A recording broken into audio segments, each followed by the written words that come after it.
What I don't know who became of this Honorable Koimburi, Mr. Speaker, because he lied through the teeth in the pulpit, and with no shame. Mr. Speaker, what we need, even as we go to forgive Honorable Koimburi, we must set a precedent in this house, Mr. Speaker, that you cannot just say things outside there, incriminating members of parliament, incriminating the whole house, Mr. Speaker, and get away with it, Mr. Speaker. We must have him pay damages, but more importantly, we must have him taken action against by the Speaker, Powers and Privileges Committee, Mr. Speaker. There must be clear so that next time, any member who would like to drag the names of members under the bus to look good, Mr. Speaker, then they will think twice. And Mr. Speaker, one thing Honorable Koimburi must realize, he may have been doing this to look good. By the way, the whole house, one is rotten, all of us will be rotten, including him, Mr. Speaker. So I hope that this will be a lesson, and the precedent that will be set from your desk, Mr. Speaker, will discourage others from going the route that Honorable Koimburi has gone. It is a shame, and he should be ashamed of himself. Thank you, Mr. Speaker. Owen Bayer. Honorable Speaker, you know, Honorable Speaker, I come from a priestly lineage. And the Bible is very clear that forgiveness is divine. Now, if the forgiveness is divine, upon seeking for it, we are obliged that we forgive. And Honorable Speaker, in Crime and Punishment by Dostoevsky, he says that sometimes punishment may not be the execution of the crime, but more importantly, it is that the person, I'm sure, Honorable Koimburi, within the time that he has lived with his guilty, he has atoned his sins.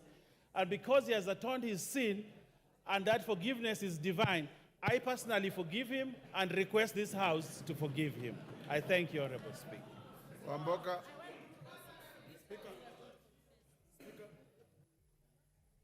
Thank you, Honorable Speaker. Indeed, it is regrettable what has been going around, but I also want to congratulate the Honorable Member for being a gentleman and apologizing. We have more important business to work on, and just to my brother like Ruku, there are more atrocities that have been committed in this house, including taking people's signatures, and we don't know where you took them. That was more serious. So, Honorable Speaker, yes, the Honorable Member made a mistake. He has owned up the mistake and apologized. Thank you, Honorable Member. Two wrongs don't make a right. Forgive him and proceed, Honorable Speaker. We have more important business for this House. Kenyans are watching at us. Mr. Speaker, let's rest this matter. Asante sana, Mheshimiwa Speaker. Mr. Speaker, thank you for this opportunity. Mr. Speaker, the standing orders of this House does not describe what an apology should look like in this House. The Honorable Member has actually apologized. Mr. Speaker, it doesn't matter if he got the figures wrong or if he got the facts wrong, but he's apologized. And on that note, Mr. Speaker, I think the onus is on us to forgive him as a House. Yes. Thank you, Mr. Speaker. Yes, Majority Leader. Thank you, Honorable Speaker. Honorable Speaker, let me begin first by appreciating what has been said by other members about forgiveness and commend the Honorable Koimburi, because we are all men and women. And I say men in the parlance of the Bible, men and women. And we are honorable men and women. And we ought to carry, Honorable Speaker, I beg you protect me from the Honorable Betty. I say, Honorable Speaker, that we are seen and viewed to be honorable men and women. And it is perceived, or it should be, that we are among the very best in our society because our people elected us up as among the best of the people in their constituencies. And I'm sure even the people of Juja elected the Honorable Koimburi, believing he was one of the best among us, the people of Juja. And therefore, he has been very magnanimous to apologize. And the book of 1 John 1:9.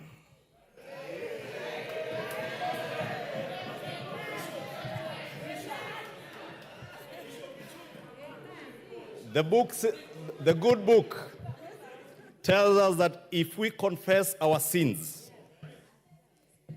he, meaning God, is faithful and just and will forgive us our sins and purify us from all unrighteousness.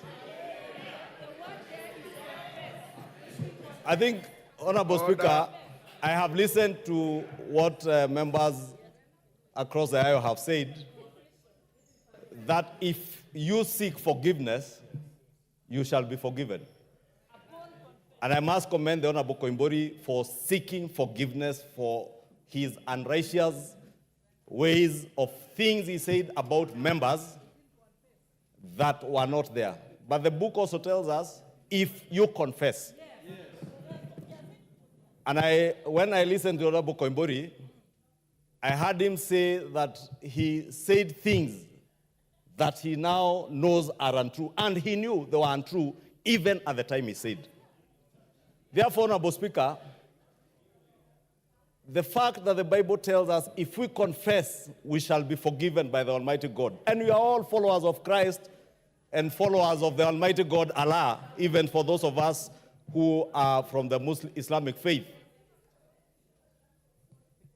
Honorable Speaker, if you can forgive me from these ones who are saying we are not God. Of course, I know we are not God. But we all believe in God. And I want to believe in this house, Honorable Speaker, we are men and women of great faith. Men and women who are Christians and others who are very good Muslims, who believe in the Almighty God. And therefore, being followers of Christ like myself, I have absolutely no problem as a person in forgiving the Honorable Koimburi for his inequities. However, to protect the institution of Parliament, Honorable Speaker, to protect the dignity of this House, to protect the dignity of innocent members of Parliament who are seen as sellouts for either 2 million shillings or 2,000 shillings or whatever the amount was, Honorable Speaker, then I would beg that we handle this matter with a little bit more care so that tomorrow I do not stand up and accuse a member of Parliament who votes this way or the other of having received bribes, knowing what I am saying is untrue. More worrying, Honorable Speaker, and I would urge you, Honorable Speaker, to ask the Honorable Koimburi to stand in his place. Because if you seek forgiveness, please do so with clean hands. When the Honorable Koimburi wrote that letter last week, Honorable Speaker, that letter was delivered to your office in the evening.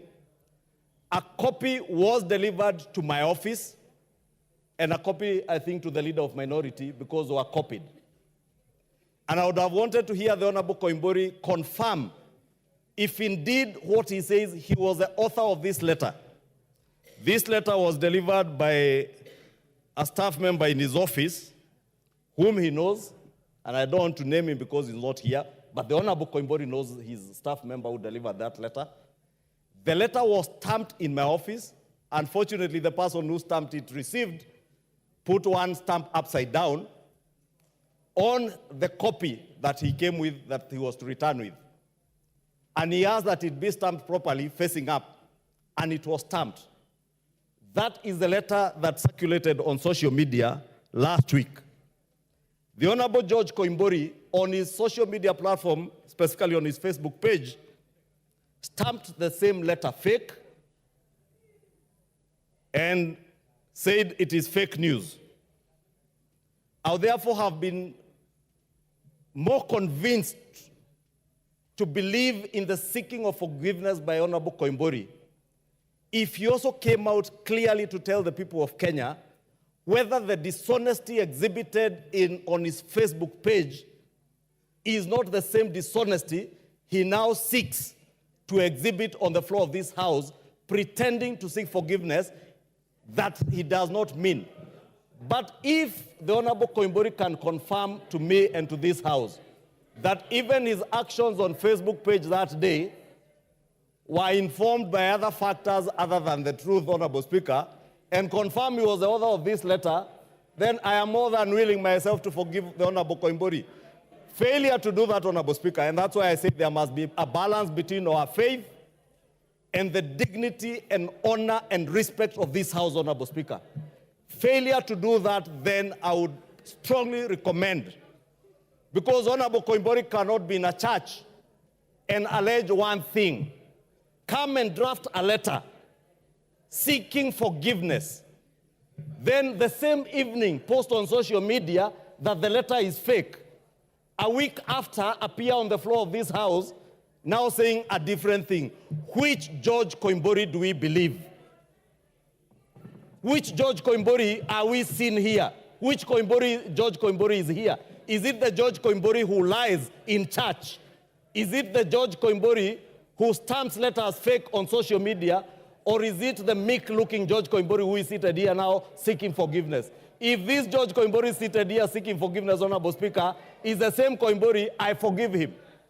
If the George Koimburi of lying in church and later denying and reasserting the lie, then I will not forgive that George Koimburi. But the George Koimburi who is here, if he wants to be honorable, if he wants to dignify this house, he must come out clean, confess, one, to the lie he said in church, confess to the lie he sold on social media. If he comes out clean, I am more than willing to forgive the Honorable George Koimburi and ask the Almighty God to also forgive him for having lied in church. And the Honorable George Koimburi is my very good friend, Honorable Speaker. In fact, the Honorable George Koimburi, in his first election as a member of Parliament, he will tell you he had serious problems when he was seeking election first as a member of Parliament. The Honorable George Koimburi was elected never having set foot in a single political rally in Juja constituency. He campaigned when he was in hiding. And he knows the only place he could come to while he was in hiding was to my house for me to facilitate him, to be able to facilitate his campaign. And these are facts of life, Honorable Speaker. And the Honorable Koimburi knows. I have invited him to my house, facilitated his campaign.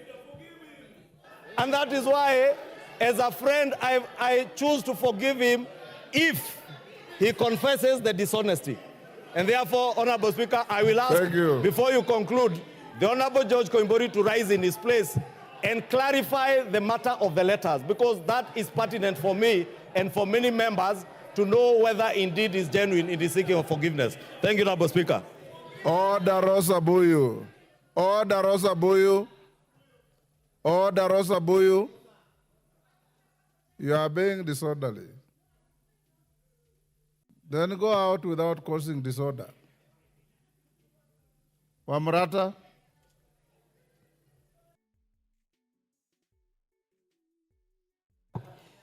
Thank you, Mr. Speaker. I stand to address this issue of Koimburi.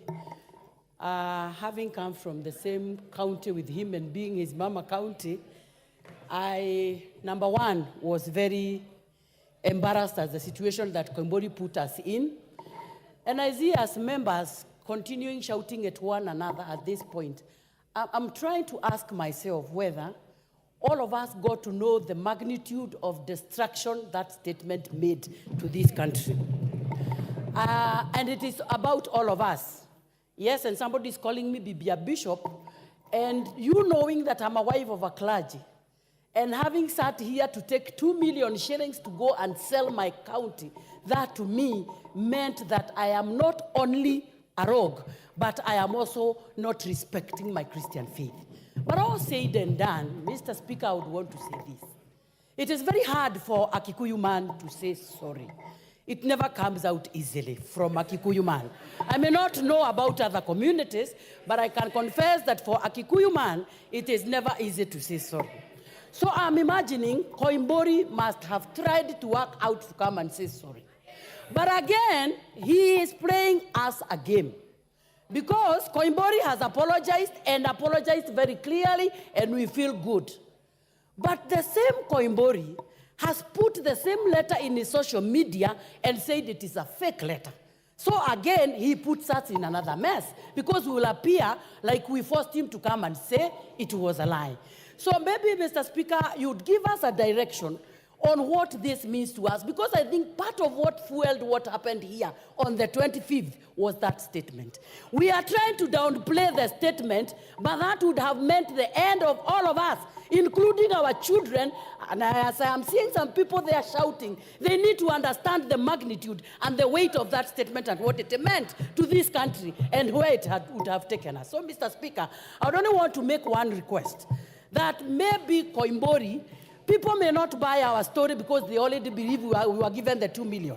But then he needs to put a proper apology to the people of Kenya. They may not buy the story, but at least he would have spoken about it. But for me, as his mama county, I had said I will never forgive him in heaven and on earth. But today on this floor of the House, I am choosing to forgive him, but on condition that he again puts again on his social media that whatever he said was a lie. And yes, and go to the same church which is also in Kiambu County, where I represent, and stand there, na yeye ni member wa hiyo church, and be prayed for. Na hiyo kanisa yao believes in mafuta, aende amwagiliwe mpaka mafuta ya confession, so that we forgive him. Yes, Osoro. Thank you very much, Honorable Speaker. Honorable Speaker, immediately we had an issue here on 25th. That Sunday, Honorable Speaker, I tried to attend some church, a men's conference in Ruiru constituency, Honorable Speaker. And immediately I entered that church that I do not worship in. People started singing as I walked, towards my sitting position, 2 million, 2 million, 2 million. I am not an MP elected to represent the people of Ruto constituency. And I was left wondering, Honorable Speaker, if this is what I am facing, a person elected in, a constituency that is about 500 kilometers from the place I attended church, Honorable Speaker, I couldn't help but sympathize with the situation of the member of parliament for Ruto, Honorable Speaker. This is what these members are talking about. The members seated on the opposite side of this House, Honorable Speaker, may not be aware of what these members seated this side went through, Honorable Speaker. It is extremely difficult to simply just say, by a mere expression or attendance of this honorable member in the floor of the House and just saying, please forgive me, to them it sounds so easy that just forgive. But what, Honorable Speaker, we are asking is that the member of parliament goes an extra mile. And to some of us, Honorable Speaker, that really campaigned for him. There's some of us who went out there when he went there when he was vying in the first term. And when he did not even know us by name, Honorable Speaker, during the by-elections. And people contributed. Then even after that, Honorable Speaker, after he won in his second term, he came to my office when he had a petition. And we actually won in his petition. He was awarded the costs. He did not even forgive the petitioner that was running against him. He's actually telling me that you must attach his property. He's here telling us that we forgive him when we've lost 1 million property, Honorable Speaker, across the country. The honorable member from Nyeri, the honorable from one of the Kieni, the honorable Chieni, Honorable Speaker, lost 3 supermarkets. 3 supermarkets. I mean, worth 5 billion shillings, Honorable Speaker. And any time he was actually walking around, 5 million, I'm sorry, 500 million. 5 billion plus the house, Honorable Speaker. And people were singing to his house saying, you have 2 million. In the minds of the people in the villages, Honorable Speaker, they think 2 million is a huge amount that can build supermarkets, that can stock the entire supermarket. And Honorable Koimburi did not even stop at that, Honorable Speaker. He went ahead in another function in the company of another top government official of this country and repeated the same words, Honorable Speaker, in another function, Honorable Speaker. So we do not know what apology was he seeking for. Was it for the first mistake of saying a lie, or the second mistake of repeating the lie, and the third mistake of writing on social media and in his own letter that he served in your office and the majority leader, and still posted it on social media and said fake? So which apology should we take? Is it the first, second, or third apology, Honorable Speaker? And as I conclude, Honorable Speaker, I believe this House has got rules and regulations and the procedures to follow. My opinion, Honorable Speaker, could be that the Honorable Koimburi be subjected to the Powers and Privileges Committee so that he can explain himself if he can't do it in the entire floor of the House. And he can have, his issues heard, Honorable Speaker. Thank you. Honorable members, I want to bring this to an end. Honorable Koimburi, did you label the letter that you sent to my office and I read to this House as fake? Before I give direction. Order. Thank you, Honorable Speaker. The letter that Majority Leader is talking about, the account that was posted that letter, it's not my account. That was a fake account. In my Facebook, you can check. There is 2 accounts, Honorable George Koimburi account and Honorable George Koimburi Juja 1. The Juja 1 is a fake account. My account is George Koimburi. You can check even in your phone. You can open it. The letter was posted in a fake account. I stand to say, I stand, Honorable Speaker, I stand to ask my honorable members of this House to forgive me. Forgive me. I will never repeat it again, honorable members. Just forgive me, because I had hearsay. Prevent me, Honorable Speaker, honorable please. members.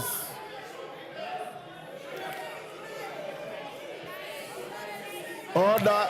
Thank you, Koimburi. Take your seat. Order. Order. Honorable Koimburi, finish. Thank you, Honorable Speaker.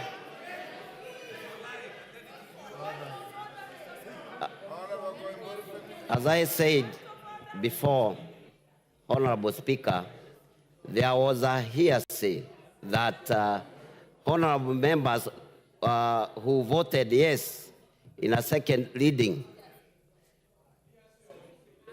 were bribed with the 2 million. Honorable Speaker, I'm here to apologize to our honorable members. Thank you. Order, honorable members. Order. Wamaua, take your cool. Honorable members, I know. Order, honorable members. Honorable members, order. Ngeno Ngong, take your seat. Take your seats. Order, honorable member, take your seat. Honorable members, the Honorable George Koimburi has come to this House and talked to you as colleagues. He came to the Speaker's chamber, and I called the clerk to join me, and he said many of the things he has said here. He said he went to church. He was overwhelmed by the presence of a hostile crowd. and he said what he said. Order, honorable members, order members. The Holy Book, the Bible says, the beginning of healing lies in the acknowledgement of wrongdoing, which he has acknowledged. It also says, the greatest word in human relationship is the small word, sorry, which he has said. Father, Honorable Betty, if you read your scriptures in Romans 12, verse 21, it says, don't let evil get the best of you, but conquer evil by doing good. I'm a man of great faith, and I believe that wherever you are wronged, and whoever wrongs you realizes that they are wrong and says sorry, it's up to you to forgive. And I want to urge you, Honorable Koimburi, and any of you who will veer off the beaten track and get overrode either by the presence of a crowd, hostile or otherwise, you are all collective agents of the image of this house, of the image of all of you. When one of you is besmirched, all of us are besmirched. When one of us is maligned, all of us are maligned. And when one of us says something that is blatantly incorrect and false, it hurts the whole house. That the Honorable Koimburi has had the courage and the humility to say that he went to church, stood before the church, said something that he knew was not true, and he has come to you to say, my brothers and sisters, let it be in your hearts to forgive me. I urge you to forgive him. And like I've always said, in an event like this, let the chips lie where they fell, and we look to the future. Honorable Koimburi, you are collectively forgiven. And in future, weigh your words carefully. Know what to say, where to say, and to whom to say. Next order.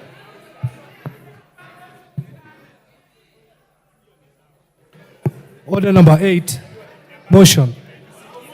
Reduction of publication period of a specified bill. Majority Leader. Oh, Chair of Budget, sorry. Chair of Budget. Thank you very much, Honorable Speaker. Honorable Speaker, I wish to move that pursuant to the provisions of Standing Order 121C, that this House resolves to reduce the publication period of the Supplementary Appropriations Number 2 Bill, National Assembly Bill Number 39 of 2024 from 7 days to 5 days.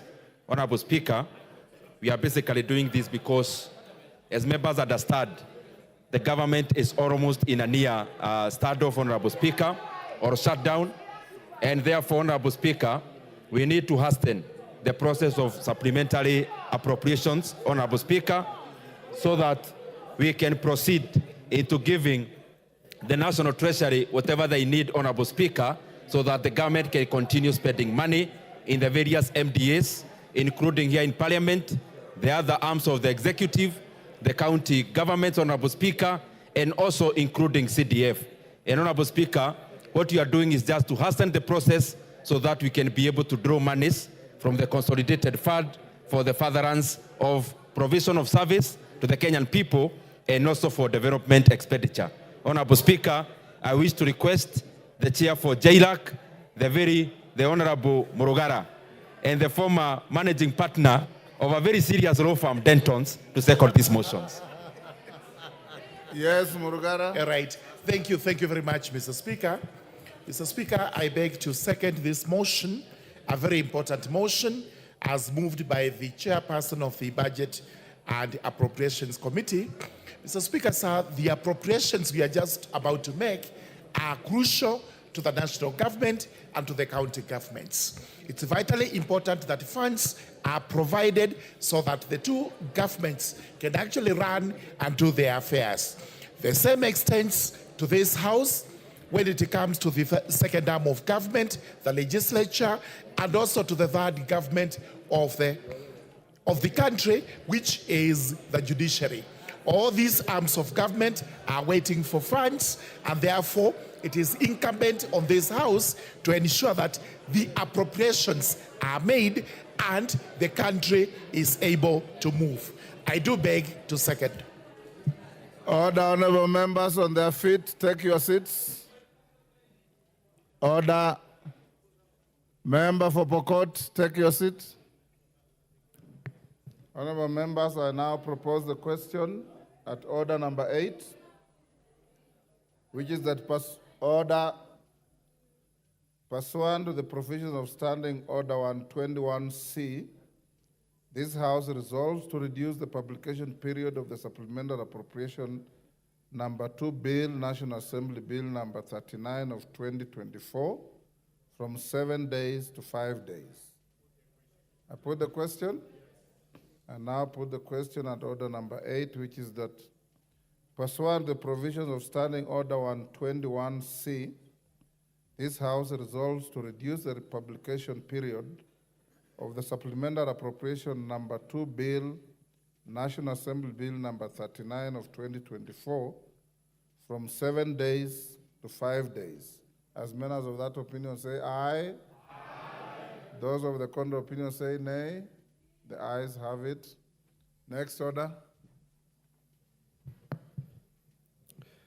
Order number 9, the Supplementary Appropriation Number 2 Bill, National Assembly Bill Number 39 of 2024.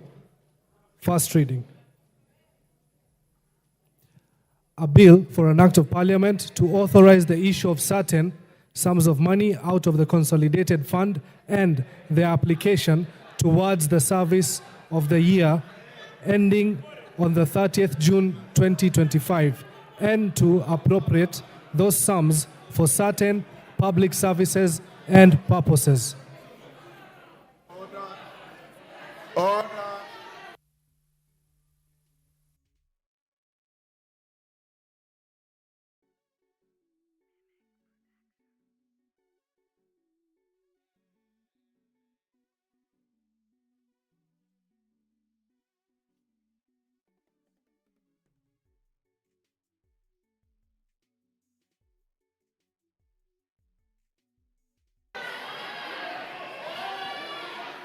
Order, honorable members, order. Yeah? Yes. Order. Order, Ruku.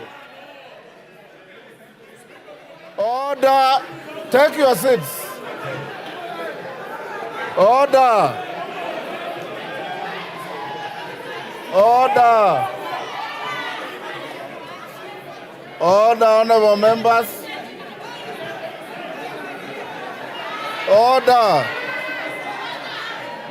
Take your seats. Order. Order. Robert, take your seats.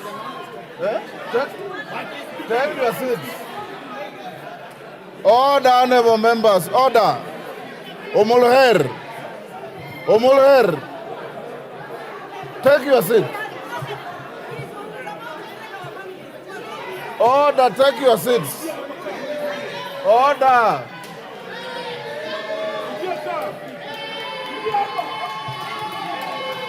Order, honorable members, order. Order, Rosa, take your seats. Order.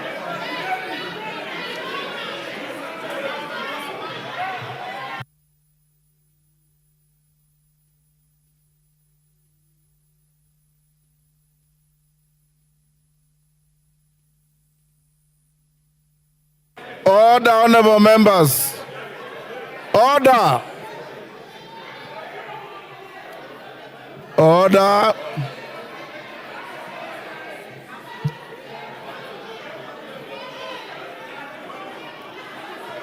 Order.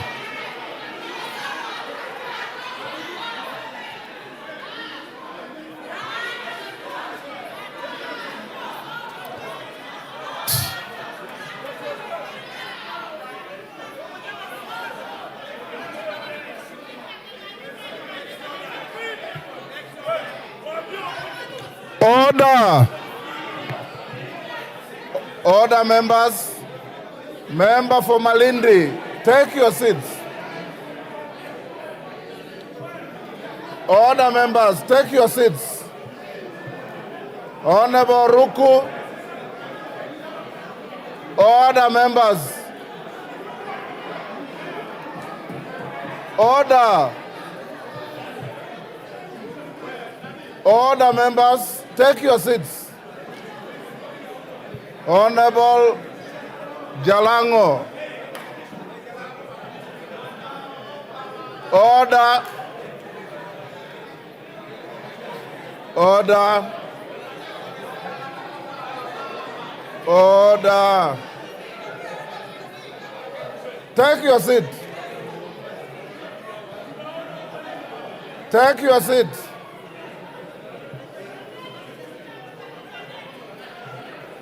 Honorable members, take your seats. Jalango, take your seat. Honorable Mwenje, you are the whips. You should be helping the House to be orderly. Order, Naisula, order. Order. Order. Honorable members, order.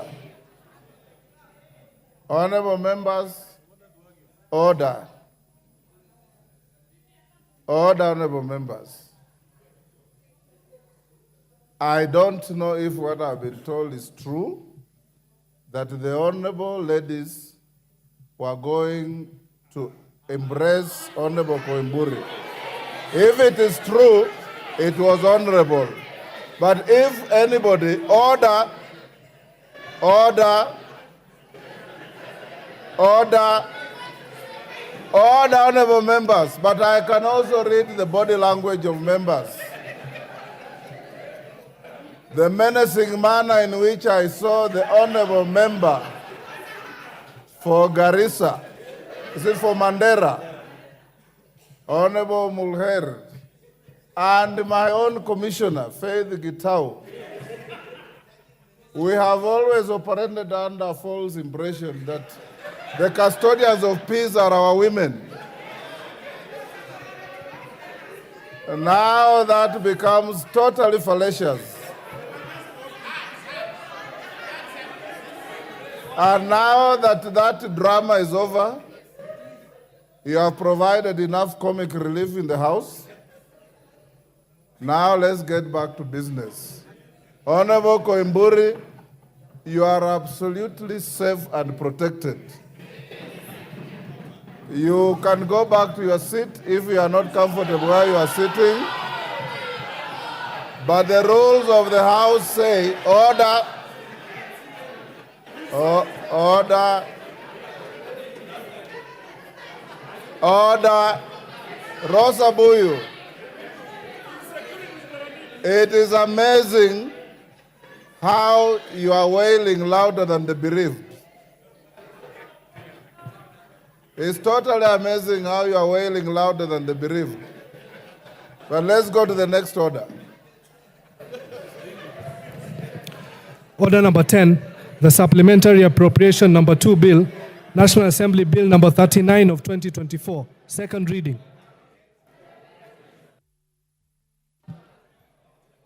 Ndindi Nyoro. Thank you very much. Thank you very much, Honorable Speaker. Honorable Speaker, I beg to move that the Supplementary Appropriation number 2 Bill, National Assembly Bill number 39 of 2024, be now read a second time. Honorable Speaker, though the consultations are quite high. Order, honorable members. Members, you are now discussing very serious business. Appropriations bill, supplementary appropriations bill, determining how you want the resources of this country to be spent. I expect you to listen carefully and contribute diligently to this bill. Go on, Dindi. Honorable Speaker, I want to thank this House because we have been through this process in the consideration of the report as was made by the Budget and Appropriations Committee, and of course with the heavy consultations with all the members of this House through their departmental committees. And Honorable Speaker, after what we did last week, then the process now has shifted into concretizing what we have been doing last week in the form of the appropriations bill, Honorable Speaker. Honorable Speaker, and I hope we are together with members. Honorable Speaker, as you said, this is a very important matter that we are discussing, and I request that we have our consultations in low tones. Honorable Speaker, the process that we are having today, as I said earlier, is the culmination of the budget-making process, and as far as approval of the appropriations is concerned. And Honorable Speaker, members will also be having a chance, because in the second reading, to actually make their comments and opinions and take part in this debate. But Honorable Speaker, from the onset, I want to thank all the members of this House, because all of us have taken part in the preparation of these supplementary estimates, Honorable Speaker, through our departmental committees, and also singularly as members of Parliament, because we really take note of all the opinions from our colleagues in this House, Honorable Speaker. Honorable Speaker, also I want to thank you and thank the Clerk of the National Assembly for availing to us a very good working environment, Honorable Speaker, and especially the precincts of Parliament, where we discussed the entire process, Honorable Speaker. Honorable Speaker, as I had said when we were doing or debating the report, I also want to thank the members of the Budget and Appropriations Committee, and also our back office, Honorable Speaker, which is the Parliamentary Budget Office, Honorable Speaker, and especially we have been working very closely with officers like Abel, Julie, and Dan, Honorable Speaker, in the preparation of this appropriations bill. Honorable Speaker, why are we having this debate today? The reason why we are having this debate today, Honorable Speaker, number one, it is unprecedented. We have never had a supplementary budget being prepared before the main one is actually implemented. Honorable Speaker, therefore, this is the first time in the budget-making process in Kenya where we are having the supplementary estimates, Honorable Speaker, be considered barely a month after the passage of the main budget. And Honorable Speaker, this is premised on the fact that, Honorable Speaker, we were preparing a budget. The budget had two sides. There was the revenue side, but also the expenditure side. I am lucky to be handling the expenditure side. The revenue side, as we know, is handled by the Finance Committee, led by my brother, Honorable Kimani Kuria. Honorable Speaker, we passed our side as the Budget Committee, which is the expenditure, in anticipation that we were to have the entire revenue-raising measures, Honorable Speaker, realized. Unfortunately, Honorable Speaker, or fortunately so, the Kenyan people requested that we look at other means, Honorable Speaker, insofar as the management of public finances is concerned. And out of that, Honorable Speaker, then, we had a hole in the budget. All the revenue-raising measures, as were anticipated by the Finance Bureau, Honorable Speaker, therefore was left as a void. And Honorable Speaker, we have done two things. to fill up that void. There are only two areas that we could explore, Honorable Speaker. One, it is in terms of expanding our deficit by borrowing slightly more. And in that regard, Honorable Speaker, in this appropriations bill, we are requesting that we borrow an extra 170 billion Kenya shillings over and above what we had budgeted in the main budget, Honorable Speaker. Consequently, our deficit, therefore, for this financial year is in excess of 750 billion.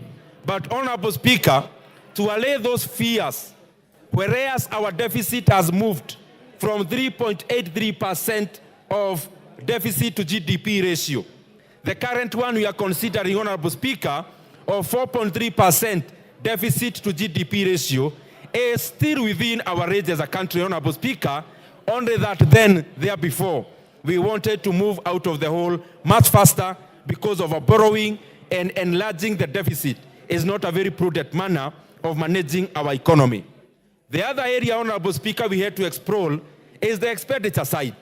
And consequently, therefore, over and above borrowing an extra 170 billion Kenya shillings, we have also cut expenditure to a tune of over 145 billion Kenya shillings, Honorable Speaker, of what we had anticipated, Honorable Speaker, to spend. But, Honorable Speaker, it is important as this House to know that some of the things we have been doing in this House have actually been bearing fruits. So that even as we consider the proposal before us, we must know that it is not haphazard. It is usually very considered, and the more the reason we have been seeing the output in our economy. And I say so because, Honorable Speaker, last year we were in the same process. What were the results? Our economy in 2023 grew by 5.6%. Honorable Speaker, our inflation has now been tamed completely to the recent figures of 4.6%. Honorable Speaker, also, our currency seems to respond to the policies that we have been making in this House, and especially insofar as budget is concerned. And that is why our currency against the greenback has been gaining now close to 20% this year alone, Honorable Speaker, and much more in comparison to the regional currencies. Honorable Speaker, what are the other areas of consideration when we were making this supplementary budget, Honorable Speaker? One, we know that it is just out of semantics that we are calling it supplementary one. But in practice, Honorable Speaker, what we are passing today is actually the main budget. And I say so because the main one was not implemented. What will get implemented is actually what is contained in here. And I see members are already reading it. Members are already consulting on the contents in this bill, Honorable Speaker. What is the content here, Honorable Speaker? The budget we are considering is a budget of roughly 3.84 or thereabout trillion Kenya shillings, Honorable Speaker. 3.8 trillion, just to roughly approximate. Honorable Speaker, if you look at the revenue side, we have been able to downgrade our projections. And other than the 2.9 billion shillings we anticipated, Honorable Speaker, in the main budget, we will now be raising just above 2.6 trillion Kenya shillings. Honorable Speaker, the A in this budget is just around 440 billion Kenya shillings. But also, Honorable Speaker, as I said before, the deficit is over 700 billion Kenya shillings. But what is on the expenditure side? On the expenditure side, Honorable Speaker, I just want to highlight a few elements. One, on the national government side, we have been able to take a hit, Honorable Speaker, of around 121 billion Kenya shillings. This is the downgrade, Honorable Speaker, in expenditure in regards to the executive, parliament, and judiciary. And Honorable Speaker, to lead that way, here in Parliament, Honorable Speaker, we voluntarily, Honorable Speaker, accepted a cut of Kenya shillings 3.7 billion, Honorable Speaker. And members of this House have told Kenyans very clearly that they are willing to travel less. They are willing to travel less domestically and also in terms of foreign. And Honorable Speaker, therefore, we have been able to rationalize those budgets in the National Assembly and in Parliament at large. Honorable Speaker, we have also been able to cut some ritual resources from the judiciary so that they also carry an equivalent burden. And I hope members are listening, Honorable Speaker, because when it comes to travel, let me repeat, the budget for travel, both foreign and domestic, has been cut across the board. And therefore, Honorable Speaker, I want to thank the members of this House because they have said it very categorically that they don't want to travel as much as we have been traveling because they are very cognizant of the problems that we are dealing with as an economy. And that is why, Honorable Speaker, we cut Kenya shillings 3.7 billion from Parliament. Judiciary has lost, executive has lost. But also, Honorable Speaker, the cuts have been horizontal and vertical. We have cut in all levels of government. Whereas the national government is losing 121 billion. Even our counties, Honorable Speaker, are losing 20 billion, Honorable Speaker, in equitable share. And therefore, Honorable Speaker, these are tough times, and I want to congratulate all leaders for allowing that we have a lesser budget in terms of size and everyone to take a haircut. Honorable Speaker, what are the other areas that have suffered? As we are aware, Honorable Speaker, when I was moving the main budget, there was an increment in CDF of 10 billion Kenya shillings. Honorable Speaker, I want to thank this House because members have accepted that, yes, we can postpone that dream, and therefore we live with the budget that we had the last financial year. Honorable Speaker, there was 14.5 billion Kenya shillings for rural electrification. I also want to thank the members of this House because they have already agreed that we postpone the electrification project, Honorable Speaker, where every constituency was to get 50 million Kenya shillings every constituency. Honorable Speaker, beyond that, road sector, of course, has been decimated. Road sector has lost some quite colossal amounts of money, Honorable Speaker, and many other sectors.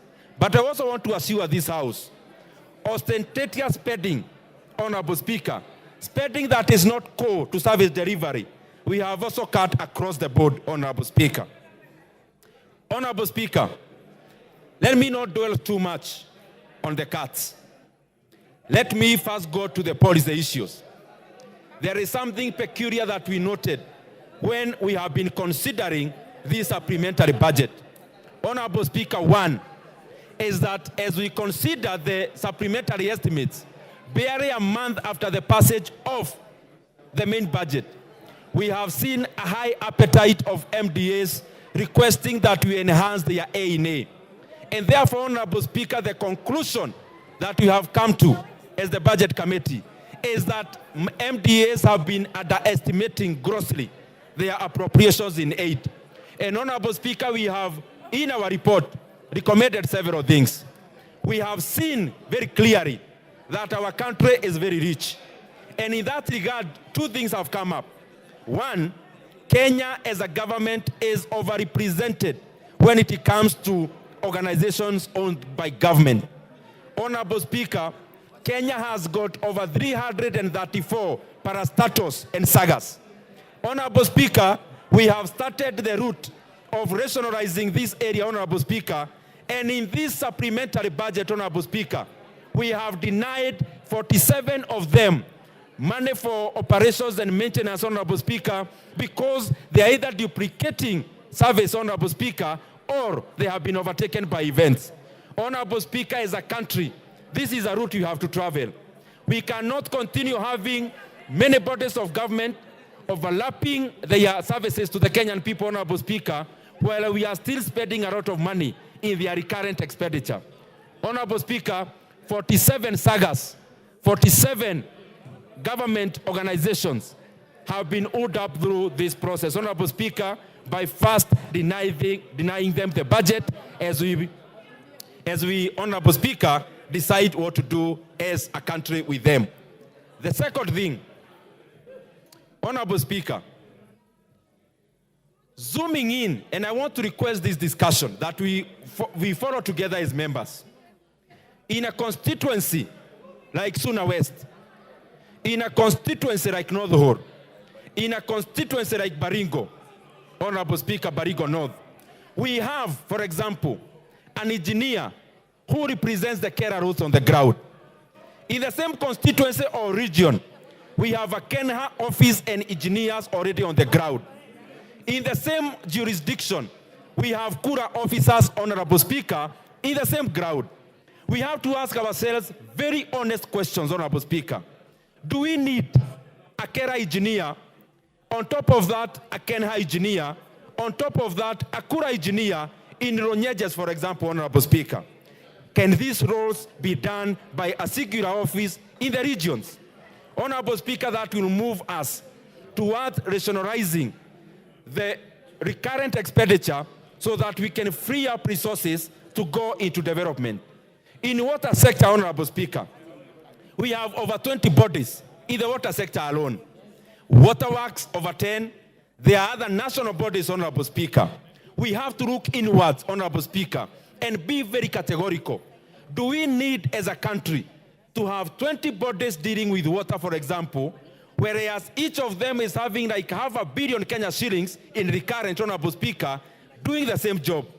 Honorable Speaker, this is a question that in the midterm, we have to ask and critically evaluate whether we need these bodies or we need to condense them and therefore free up resources to go into the service of the Kenyan people. Honorable Speaker, I also now want to highlight some of the areas we never touched in terms of cutting their budgets or rationalizing. Honorable Speaker, I want to laud the corrective wisdom of this House. And Honorable Speaker, I request that the members get this very clearly. Whereas we have been cutting the budget to fit into the shoe properly, Honorable Speaker, there are some areas we as a House have said no to their cuts because we think they are critical to the Kenyan people who we represent. One of them, Honorable Speaker, the monies that had been allocated for the confirmation of the JSS interns, 18.7 billion Kenya shillings. Honorable Speaker, we did not approve any cut. The money is going appropriated so that we confirm our JSS interns, all the 46,000 of them, into permanent and pensionable terms. The second thing, Honorable Speaker, there are interns in our health sector.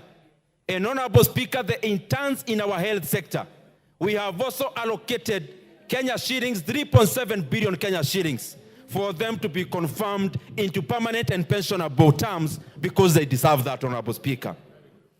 Thirdly, Honorable Speaker, our economy is agrarian. Our economy is agricultural based. This is not a very good story, Honorable Speaker, because in economics, one of the areas to measure whether an economy is growing is when an economy has less and less of agriculture in the composition of GDP.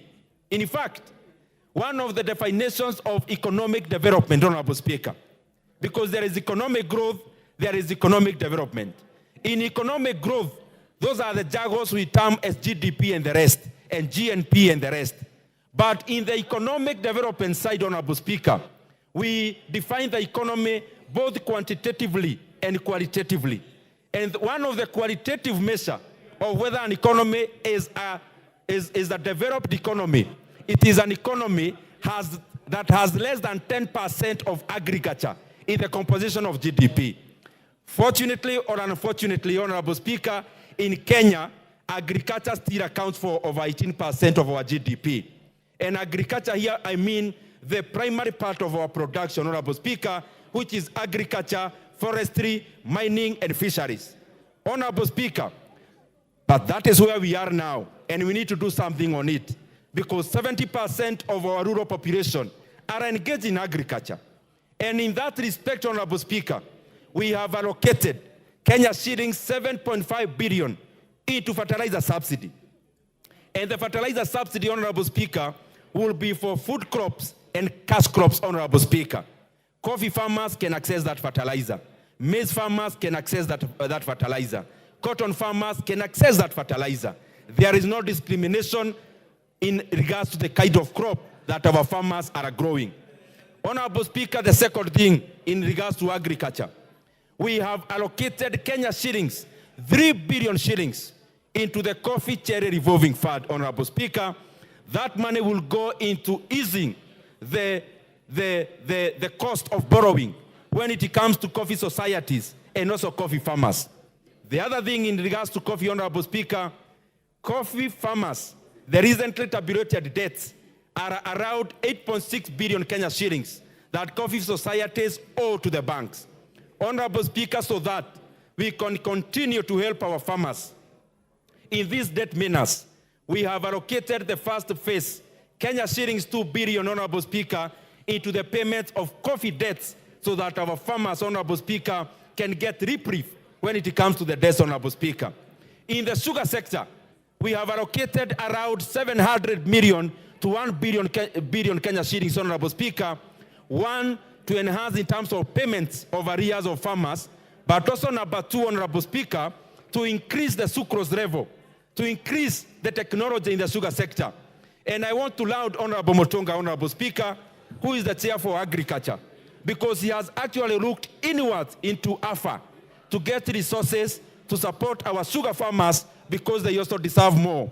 One, in terms of payments, but also number two, in terms of technology, so that we can enhance the payments of sugar cane, not just in terms of weight, but also in terms of sucrose level, Honorable Speaker. Honorable Speaker, the other thing we have done in the arena of agriculture is that we have allocated to new KCC Kenya shillings 1.5 billion Kenya shillings, Honorable Speaker, money that will go into defending the raw milk prices so that our farmers can get a net of 50 shillings per litre, Honorable Speaker, for raw milk so that dairy farming can continue to be a profitable venture for our farmers, Honorable Speaker. Honorable Speaker, we have done much more in that arena. We have done much more in that arena, Honorable Speaker, because we believe agriculture is important for our economy. Honorable Speaker, when it comes to our security sector, the Maraga Task Force was given a mandate to go around the country, Honorable Speaker, to check how our security officers are living. But before I go to that, Honorable Speaker, before I go to that, let me just finish with agriculture first. I was to highlight one more critical issue. In the dairy sector, the Kenyan government has been having a program with the Polish government, where the GOK was to raise 5% of the funds, and the Poland government was to give us the remainder, so that we purchase coolers for our farmers. Honorable Speaker, out of the changes in governance in Poland, this has become a very long process for us to access the other funds on the other side. What we have done as government, what we have done as this House of Parliament, Honorable Speaker, is to allocate Kenya shillings 2 billion for outright purchase of coolers, Honorable Speaker, to be given to our farmers so that, Honorable Speaker, dairy farming can continue to be mechanized and enhanced. Going back to security, and I want to thank Honorable Tongoyo because he's very passionate about the sector. The Maraga Task Force, Honorable Speaker, went around the country, and they reported to us the obvious, the truth that you all know, that our police officers are not remunerated enough, that our police officers live in standards that are subhuman. And Honorable Speaker, for us to move to the direction of ameliorating the matter, Honorable Speaker, we have done an increment. This House has done an increment of 3.5 billion Kenya shillings to the National Police Service Commission for the increase of salaries to our police officers, Honorable Speaker, who are our brothers and sisters, because, Honorable Speaker, they don't have a union to talk for them, and therefore I want to laud this House and the government for fitting in there and adding salaries to our police officers because they deserve it, Honorable Speaker. Honorable Speaker, as I come to the conclusion, this bill has got many things, and those many things affect the people who have put us in the positions of service, Honorable Speaker. I request the members of this House the kinds of solidarity we always have, the input you always give us as the budget committee of enriching the process, I want to request you that it is always welcome because it shapes the way we allocate resources. I want to thank all the members, Honorable Speaker. I want to thank all the committees and especially the chairs of departmental committees because they have been able to assist us in working around the clock to deliver this document, Honorable Speaker, and in a timely manner. Honorable Speaker, with those many remarks, I also, first of all, before I move, because I've seen many things in the media. I have seen issues around the education sector. The truth of the matter is that education sector is receiving the highest budget, is receiving the lion's share of our budget, Honorable Speaker. I have also seen issues around governance.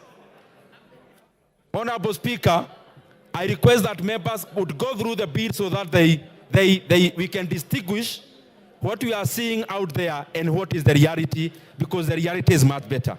With those many remarks, Honorable Speaker, I also want to assure Kenyans... Order, Ndindi. There's a point of information from GK. Do you want it? Yes, GK is my neighbor. I can always benefit from him. Go ahead, GK. Thank you, Honorable Speaker. Indeed, the member for Keharo is my neighbor and my good friend. And I know he has mentioned something to do with the road agencies, Kera, Kura, Kenha, and KRB. And I will request as he allows me to give a competing perspective on his views. Because, Honorable Speaker, some years back, many years back, we used to have a ministry called Ministry for Roads and Public Works. It was a humongous ministry, and it never used to serve the public the right way. Never used to deliver services to Mwananchi. Honorable Speaker, we are living in days when management of public resources and affairs are done through what we call public management as opposed to public administration. And in public management, Honorable Speaker, we have what we call disaggregation of units. And in disaggregation of units, Honorable Speaker, that is where you reduce the scope, you reduce the size, so that you are able to deliver services the right way. If we ramp again those agencies, we'll be taking many steps backwards.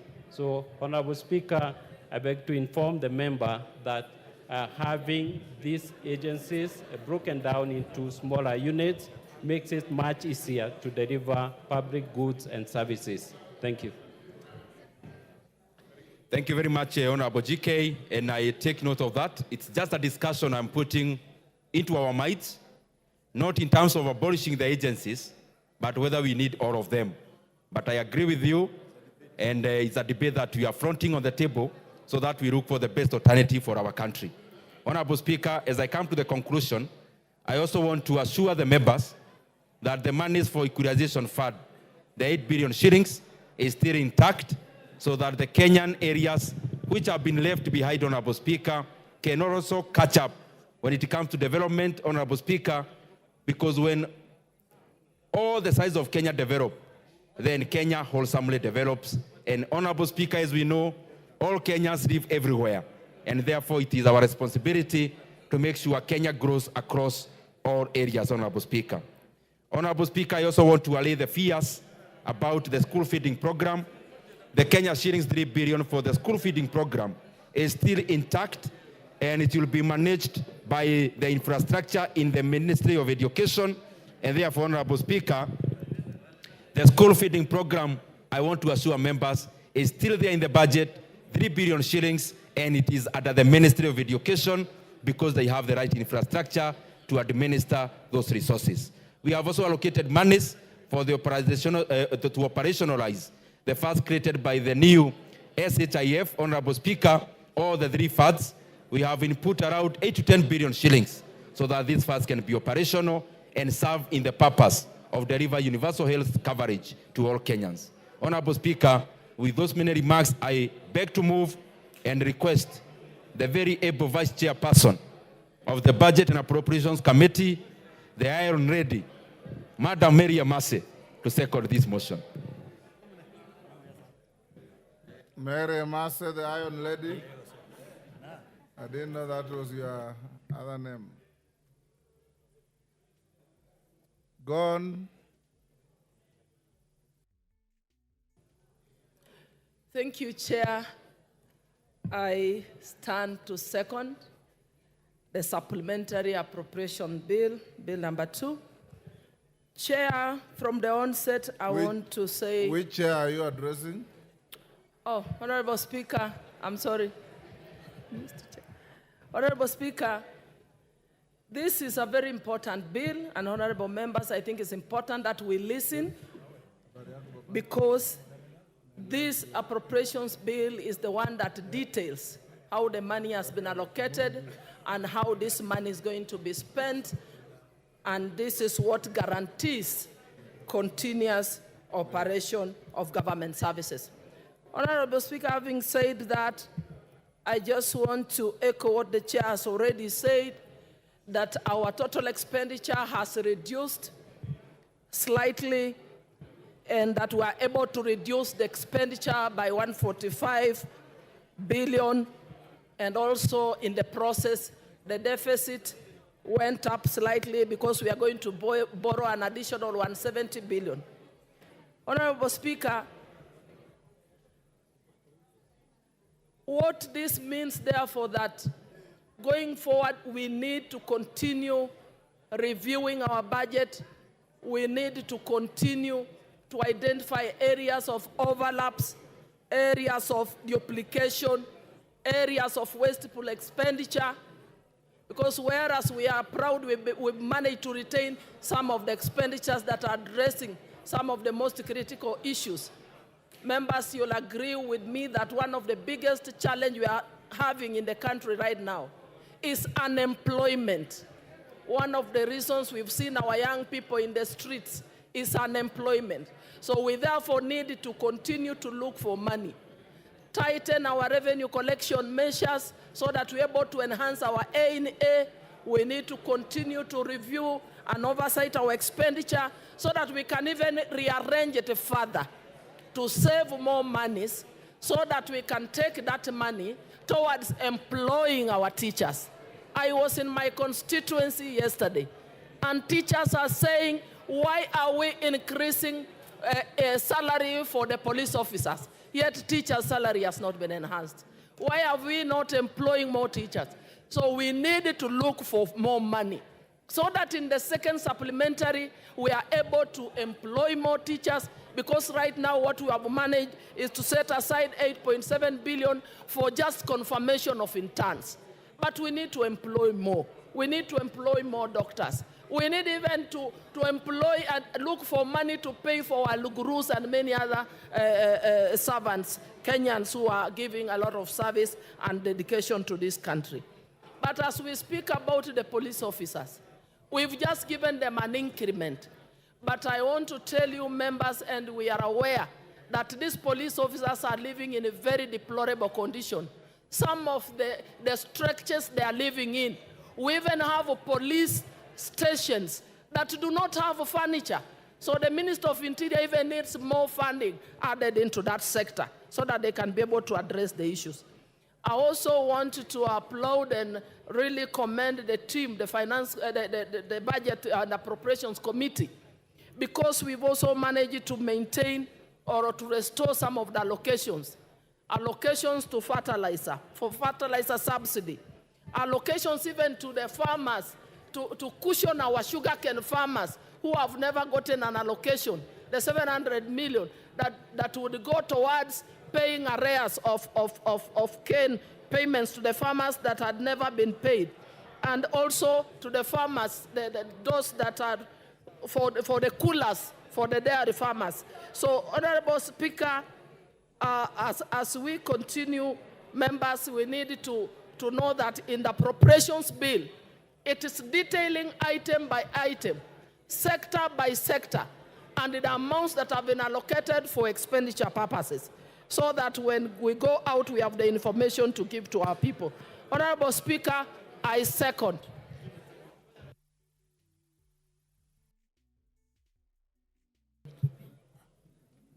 Order. Honorable members on your feet, take your seats. Ruku, take your seats. Angol, take your seat. Honorable members, I now propose the question, which is that the supplemental appropriation number 2 bill, National Assembly Bill number 39 of 2024, be now read a second time. Gitonga Murugara. Thank you very much, Mr. Speaker. Mr. Speaker, allow me to rise and support the supplementary appropriations bill, which has ably been presented by the chairman of the Budget and Appropriations Committee, and seconded also ably by the vice chair of the same committee. We are through a process which possibly we would not have gone through had it not that we do not have a Finance Act for this year. As a result of which, we have to supply the government with the money through supplementary appropriations. It is vitally important to note that all the revenue-raising measures that were intended in the Finance Act or Finance Bill, which was actually dropped at the will of Kenyans, now do not apply to our country, and we have to revert to what we have in the 2023 and 2024 Finance Act. That act operates because it has not been repealed, would have only been repealed if this act for this year had been passed, and therefore, while there is no lacuna on the Finance Act laws, the correct position is that the government must be supplied through supplementary appropriations bills and acts as we are doing now. Allow me to commend the committee for having found means and ways of ensuring that the government is going to be supplied, although with the limitations. We have 3 arms of government, and each of them will have to embrace a cut in the spending which had been projected. We start with the executive, which actually carries the lion's share of the budget, and we'll also have to carry the lion's share of the cuts, followed by this House as the legislature, the second arm of government, and after that we have to go to the third arm of government. We know very well there are 2 levels of government, the national government and the county governments. The county governments must also embrace themselves for the proposed cuts. The net effect is that while we anticipated to have more development this year, that may not be realized as fast as we had anticipated, and the county governments must actually now relook at their revenue-raising measures through the cesses they have in the counties where they raise money, make it proper, more efficient, but of course without having to overlevy the citizens. Kenyans are complaining that the level of taxation is quite high, and with that high taxation, sometimes they are asking, what are we getting in return? Therefore, it is vitally important that the government, the officers of the government, be prudent in their spending, so that while we are able to meet recurrent expense, we must also be prepared to meet the development expense, which is equally important. We have to do with it, including this House. The CDF has now lost the 10 billion that we were all anticipating. Each constituency would have possibly gotten not less than 30 million, but that is now water under the bridge. We still have the figures we had last year. We are able to do even more because the money is actually going to be supplied. And whether it is this House, it is the judiciary, which also is losing over 1.5 billion. We really have to scale down what we have to do. May I urge everybody that we have to be reasonable. We have to accept the cuts. We have to accept the austerity measures that are put in place so that those luxuries which the government was enjoying, which this house was enjoying, or the judiciary was enjoying, must be reduced so that we remain with what we consider extremely necessary and for the benefit of the citizens. We are also happy to note that with all those measures, we have been able to supply the government with some money and increase the salaries of police officers. And by extension, I take it that the prison wardens, the prison officers are also getting a pay rise. This is very important because we all know without any gainsaying that our police officers, our prison wardens live in a deplorable state. They are not able actually to run their own lives because of the poor pay and the poor housing conditions these ones have to go through. As we consider housing for everybody in the country, most importantly, let's consider for the police officers and the prison wardens. It's also very good to our ears that the 46,000 JSS teachers will be confirmed.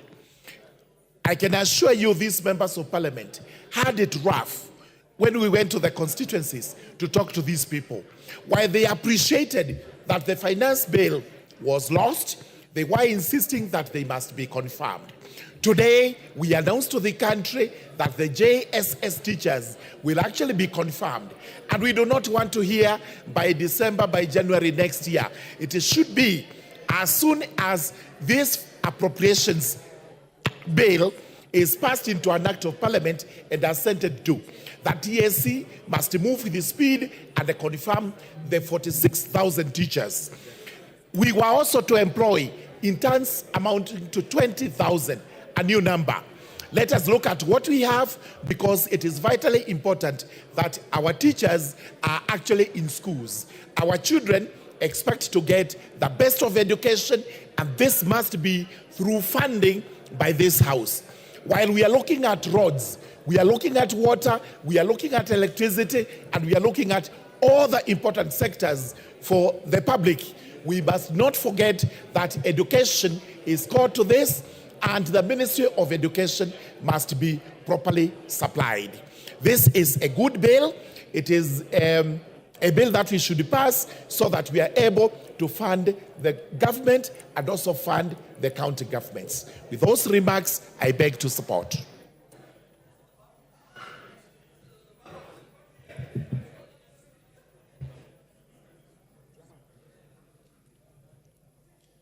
The Honorable Makilap.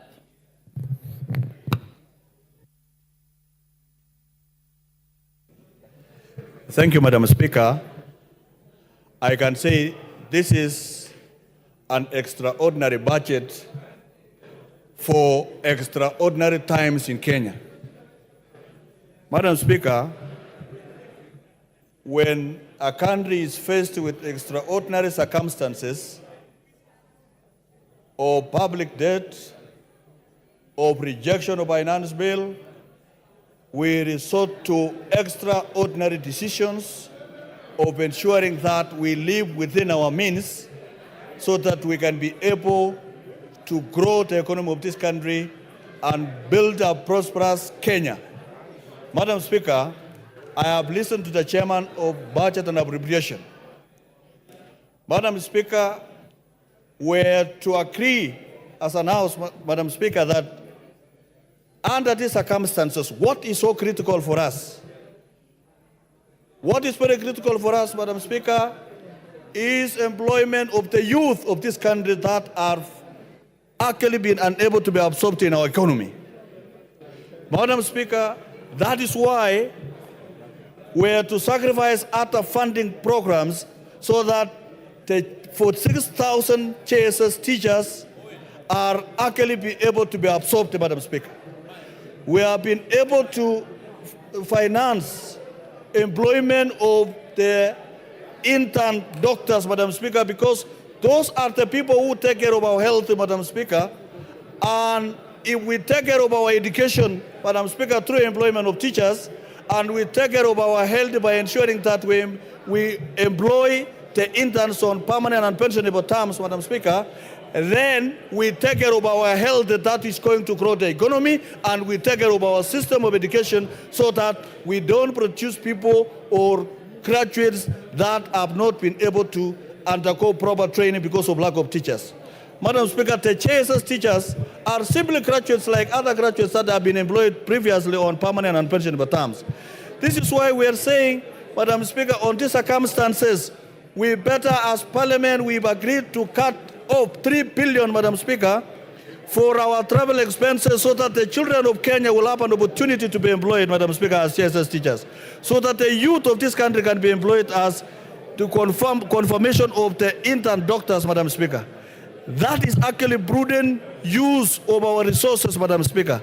Even in the reduction, if you look at on this proposal, Madam Speaker, the money that goes to the county governments were reduced by 20 billion, Madam Speaker, and in addition, another 30 billion that was not being able to be paid during the financial year 23-24, Madam Speaker, are actually factored in so that now the county government's budget goes to 410, Madam Speaker, so that resources that have been already earmarked for that particular function, Madam Speaker, are actually brought forth. Madam Speaker, you are aware that the NGCDF, by the time of the lapse of the last financial year, we had not received an exchequer of about 13.5 billion shillings, Madam Speaker. And that is the money that has already been brought forward so that we can be able to finance the programs that was expected to be done in the previous years, Madam Speaker. Madam Speaker, if you look at the economy of the country, Madam Speaker, when the dollar came down, Madam Speaker, it is good for the members of this House to realize that when the dollar was able to come down from 160 to 130, Madam Speaker, that gave us a debt relief of about 570 billion shillings, Madam Speaker. That is be able to save more resources for our programs, Madam Speaker. It means, Madam Speaker, if Kenya was to live within its means, then, Madam Speaker, we must reduce expenditure on parastatals that are taking a lot of money and they are giving less, Madam Speaker. So we agree with matching of about 47 parastatals, Madam Speaker, so that we have a lean government that we are able to finance and we are able to grow the economy rather than creating a lot of organizations that take a lot of money, especially on recurrent expenditure and travel allowances, Madam Speaker. Madam Speaker, for us to grow this economy, we look at the agricultural sector, Madam Speaker, in many ways. Look at the livestock industry, Madam Speaker. The livestock industry, Madam Speaker, is actually an economy of the pastoral community, which is more than 80% of Kenyans who are actually practicing pastoralism, Madam Speaker. That is an area that we need more resources. Madam Speaker, even in the issue of the 14.5 billion shillings that was meant for rural electrification in our constituencies, Madam Speaker, is a factor that we must be able to reconsider in the next supplementary budget, so that because electricity is key, even in the election of these members, Madam Speaker, and ensuring that there is equity throughout the Republic of Kenya in terms of power distribution. Madam Speaker, there are parts of this country that have never even seen the wires, the electric wires that are in our country, Madam Speaker. So what we are saying, Madam Speaker, is whereas we cut on our expenditure so that we can be able to grow and live within our means because of the failed finance bill, Madam Speaker, there is a critical area that we need to, as an House, investigate and be able to put sanity. Madam Speaker, look, we are losing about 400 billion on tax expenditure in this country, Madam Speaker. People who are very busy claiming VAT returns, Madam Speaker, every day. So you can look at, we are trying to raise more money, and there is a lot of other monies, about 400 billion, that are actually going down through fictitious claims of VAT, Madam Speaker, and other tax expenditures, Madam Speaker. There is no need for finance bill to raise about 340 billion, and at the same time, we lose another 400 billion on tax expenditure, Madam Speaker. So you want to collect 300 and you want to spend 400. Madam Speaker, what is the logic? We must seal the loopholes so that the money that are being fictitiously claimed under VAT, Madam Speaker, can be able to be recovered so that we can be able to put in our programs, Madam Speaker. Finally, Madam Speaker, I want to congratulate the chairman here for giving us, even during these hard times, Madam Speaker, that if we live prudently, if we spend prudently, if we consider the sectors of our economy that are able to take care of our youth, Madam Speaker, we shall have a country that is prosperous. Look at the issue of police. I want to congratulate the chairman of security, whereas there is other programs that are required, and the chairman of finance or budget here, Madam Speaker. Police are key in restoring order in our country. Madam Speaker, the reason why we want an increase for salaries of police, Madam Speaker, is to ensure that there is no coleslaw in the police force, Madam Speaker, and be able to actively and get motivated to deliver programs like underemployed Kenyans, Madam Speaker. I support the increment of salaries of our security forces, not only police, even to the KDF, so that this great gentleman can be able to protect this country from any aggression and externalities within and outside Kenya, Madam Speaker. Madam Speaker, finally, school feeding program in Kenya. Those of us who come from pastoral communities where children go to school because there is availability of food is key. And we want to congratulate the committee by ensuring that there is money for school feeding program and be administered by the Ministry of Education so that through NACONEC, so that the money can be able to reach the very needy schools of Kenya, and we will be able to bring more children to come to school and be assured that there is food and they can be able to learn, Madam Speaker. Madam Speaker, in our parts of our country, food is an incentive of going to school, and we support this, and we can continue to enhance this particular budget through Ministry of Education and NACONEC, because that is the only way we can be able to have learners that are stable mentally even when they are in class. Madam Speaker, because there is a lot of things that are being underfunded, and even employment of the other new teachers. Madam Speaker, in this particular supplementary budget, there is some little money. We were expecting to employ about 20, but because of the extraordinary times, we're going to employ less. But it is better than nothing, Madam Speaker. But going forward, as we grow our economy, we can be able to put more programs to the youth so that we can be able to grow our economy and sustain programs that will create wealth for Kenya. Madam Speaker, I rise to support and congratulate the chairman and his team. Thank you, Madam Speaker.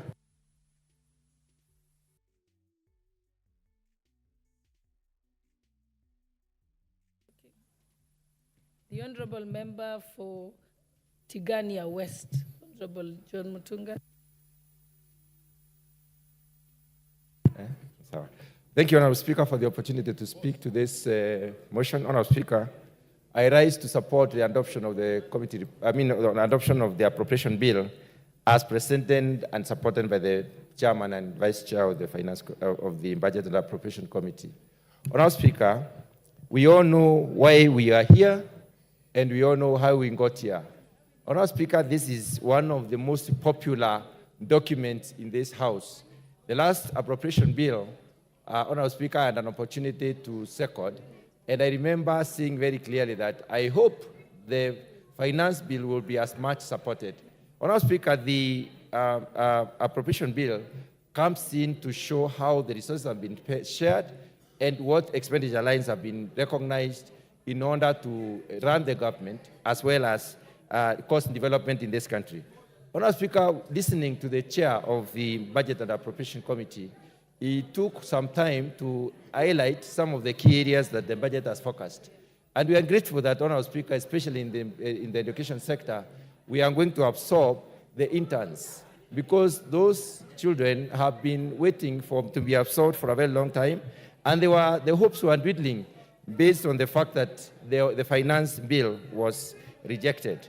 Honorable Speaker, allow me to speak a bit about what I heard my very respected chair say about agriculture. Honourable Speaker, if we are keen to revisit the Industrial Revolution, if we really minded as a country to visit the Industrial Revolution did not just occur. Industrial Revolution was basically was planned and very well calculated. Honourable Speaker, all the countries, most of the countries in this world have actually grown from agriculture. The fact that agriculture contributes a significant amount to the GDP tells us that there is something that we have not done so far as a country, and there is something that we have not done so far as Africa. Honourable Speaker, what basically happens is that we needed to organize our agriculture. I remember, Honourable Speaker, we took it up from the colonial masters and continued to cultivate land based on the potential of the land, instead of subdividing land into an economic units and then had a settlement plan like the current president has, the plan of housing, affordable housing. If we started with a program of affordable housing that time, and then we settled people in urban centers, we would have had sufficient arable land to cultivate in this country. And that would also have led to investment in aggregation. Honourable Speaker, right now as a country, we must be deliberate as a country. We must focus on how do we make small land, because the greater majority of our people are smallholder farmers. If they are smallholder farmers, it means their production is limited, it is also small, and I want to say, Honourable Speaker, categorically, that small is very expensive when it comes to production. So what we need to do as a country, we need to reorganize our investment. And in reorganizing our investment, we need to focus a lot more in making small land. And we can only make small land by having very serious cooperatives in this country. Revive our cooperative movement and form new cooperatives so that we can put smallholder farmers into cooperatives, and therefore these cooperatives will have mechanisms of ensuring that we can enhance productivity, because we have limited land. About 16% of this country is the only area that we can basically do arable farming, because, I mean, if we have to continue being rain independent. If I may basically discuss that a little, Honourable Speaker, what we can do is set up aggregation centers across the country. We are not investing in that aggregation centers significantly. If we were to invest in aggregation centers, it means our farmers, therefore, would take their produce to the aggregation center instead of selling the same day. Farmers of this country, Honourable Speaker, have not invested in storage. Since they have not invested in storage, it means, and they are rain dependent, it means that immediately they harvest, they take their produce to the market. So they all meet at the marketplace and then drop the prices of the goods themselves. So at most of the times, they sell at below the producer price. So what happens? We milk them clean. They basically pay us to consume their food. In order to turn that around, we need to invest in aggregation. And once we do that, then we have to invest in the adjoining infrastructure, or supportive infrastructure, to be able to carry these goods, or rather the produce, to the market. Secondly, Honourable Speaker, we need also to think about what we have aggregated in terms of the quality, in terms of how clean it is. So we have to do the cleaning, the sorting, the grading before we can even store for long. Honourable Speaker, if we can declare volumes, large volumes to the extent that we can move into processing, then we will start creating the jobs that our youth need. Our youth in this country have a point when they say that they do not have jobs. As people who are in the policy making now, we need to think of how can we create jobs. The easiest way to create jobs is to embark a lot more on agricultural production and productivity, and therefore aggregation, which will lead to transformation. And that transformation will create very many jobs in this country. Honourable Speaker, agriculture is not very interesting and is not taken up by youth a lot. And the reason is that it is laborious. The youth of this country can take up agriculture if they were allowed to have mechanized agriculture. And we cannot mechanize a lot on smallholder. So we must consider making our farms large. And the only way we can make our farms large is by starting aggregation and therefore talking to our people to work together. Honourable Speaker, if you go to some of the advanced economies like Germany, you will find them having what we call machine ringing. Not everybody has a machine or tractor, let me say, and they implement, but they hire these tractors across the village. the production villages, agricultural production villages produce together. In other words, they prepare their land together, they plow together, they harrow together, they plant together, and therefore they aggregate. And thereafter, they set up a factory to process what it is that they aggregate. Honourable Speaker, when it comes to foreign direct investment, our investment proposals are not a lot more in declaring the produce, the amounts of produce and the quality of produce and where this produce is. The reason is that we are not organized. We do not have credible data in terms of what we produce, and we need to invest in serious data capture and the derivation of this data so that we can be able to get to know exactly what is produced where, when is it produced, and therefore help our farmers. On the other hand, Honourable Speaker, I want to launch the fact that we have embarked on sugar reforms. Honourable Speaker, if I may speak to the issue of what we are calling, selling sugarcane through sucrose content. Honourable Speaker, sucrose content is the amount of sugar in the sugarcane. And the amount of sugar in the sugarcane is what we should actually be paying farmers for. We have a sugar research institute which has produced 27 varieties. Honourable Speaker, these varieties have not moved from the research institute. They are still at the research institute.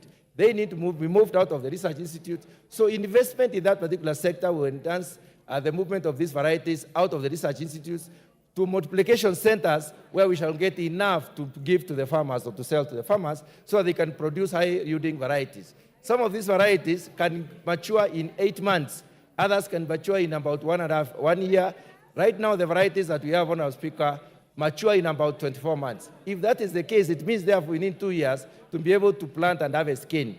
In order for us to be able to even multiply the production and even stop importation of sugar, we need to take these new varieties, and the varieties are maturing in 9 to 12 months. It means therefore we can have the time required on the farm, and that means we are able to produce twice in a year. That will help us to increase the sugar production, and therefore we shall cap on the importation and the need for the dollar for importation. That way, the CTUs become very, very useful. That is, selling sugarcane with due respect of measuring the sugar content. Honourable Speaker, the varieties that have already been produced by the Sugar Research Institute are very high in sucrose content, and that means we can therefore go the CTU way. And that is, we have investment in CTUs in about 11 of our 15 processing plants. We need to invest in those others, and then we need a policy direction where we will be able to basically now process the sugar, weigh the sugar or sell sugar in terms of sucrose content. Honourable Speaker, investment in agriculture is the way to go, and many other countries went that way. Why not Kenya? I think we need to reorganize ourselves and be able to create jobs. It is easier to create jobs in agriculture than most of the other sectors, and it is also one of the sectors that has got 4 times ability to reduce poverty and ability to also ensure food security. Honourable Speaker, I support. Thank you very much. The Honourable Member for Honourable Nyanza, you've removed your card. Okay, the Honourable Beatrice Alachi, Member for Dagoretti North. Thank you, Madam Speaker. Madam Speaker, I also rise to support and to appreciate the committee in what they have done. I know it has been the most toughest months that we have gone through, Madam Speaker, but also to appreciate just the last speaker, who I would have wished would have been the nominee for agriculture. But to say that, Mr. Speaker, as we look at the supplementary appropriation bill number 2, how I wish, and I want to thank Chair, that we now need to look at ourselves and reflect, as you said, in terms of our own resources. We now need to relook and reflect on the overlapping streams that we have, Madam Speaker, those that we know are functions that can be put together, and we just have a function that functions well. Because also the overlapping functions that we have, either in water, in roads, you find there's a lot of internal intra-conflict that really challenges most of them at many times. And so, Madam Speaker, as I support, when I look at the first schedule, and I look at the issue of the national referral and specialized services, We look at the curative and reproductive maternal newborn child adolescents. Madam Speaker, I know we have a very serious crisis on the adolescents. And this is one thing we need to look at it clearly and to see how do we support schools, Madam Speaker, to ensure we have wellness and skill lives in schools that will help the adolescents that we are finding ourselves with a lot of challenges, Madam Speaker, early pregnancies and many other issues that are affecting our adolescents. We need to think through. We need to take agriculture as the main pillar for rebuilding our country, Madam Speaker. And this we have to do deliberately, that we must ensure even young people, if we are able to give them incentives, Madam Speaker, for them to be able to engage in this agricultural sector, that they are able to go even and bring in value-added addition machineries, which we don't need to tax, but to assist them to bring them in duty-free as long as they prove that they are coming to do work in the agricultural sector, they are coming to add value, they are coming to take land that is idle and deal with it. Madam Speaker, if we don't do that, we will be lying to our young people that we have white-collar jobs, which I know we don't have. But there is a way we can create different incentives to create more skills, Madam Speaker. And we can see even in the appropriation bill, there is on vote R11, I think it's 51 to 52. I think it's 51, Madam Speaker, that brings in now the issue of film development services, youth empowerment services. And this is one thing that we need to really emphasize, Madam Speaker. How do we create that incentive so that we can ensure young people are able to create their own jobs? They are very good on intelligence. They're very good on AI, Madam Speaker, artificial intelligence, and we need to see how we support them. And in supporting them is knowing very well most of them are still looking for jobs, and therefore we cannot push them into that bracket of also trying to force them to buy things the way they are, Madam Speaker. Madam Speaker, in the crisis that we went through, I thought we shall reflect as members and ask ourselves, how do we come back with dignity and make Kenyans believe that we can bring in a good budget, a budget that can be trusted, but also that can be monitored? And how do we ensure we spend our monies well? You see, Madam Speaker, as much as we are pushing monies to roads and all that, you find that we will always do that, fine. But we must go beyond. We must agree to have most of our highways on a PPP so that we deal with it once and for all. And you know you have a good road, Madam Speaker, that will work, and you save the monies to now go and do other things to pay the debt that we are talking about, Madam Speaker. In terms of the women, when you look at the vote R1176, it talks about the amount required in the year ending 30th June 20 for recurrent for the State Department of Micro, Small and Medium Enterprise. Madam Speaker, the Women Fund, it got lost somewhere. Where we were in the last 10 years, when you put today, you can't understand whether women are able to even continue borrowing from the same fund. We need to go back and request the president that this fund has to come back and be in two ways.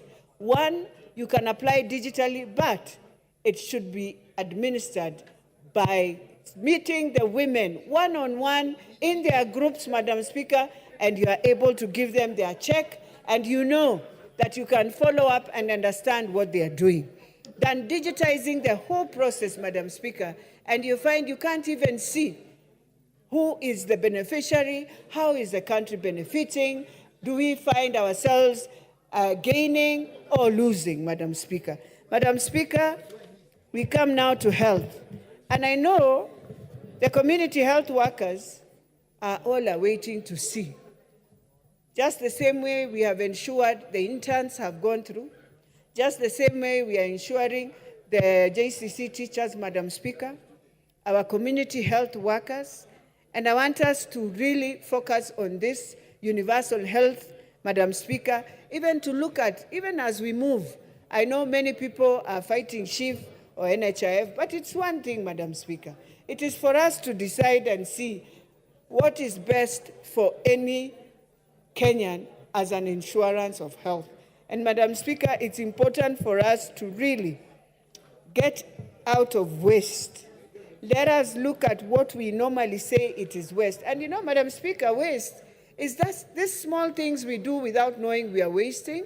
And when you put together their finances, you find that you've really wasted. Madam Speaker, in the education sector, I want to tell parents that you need to look at how the new model of funding of university is.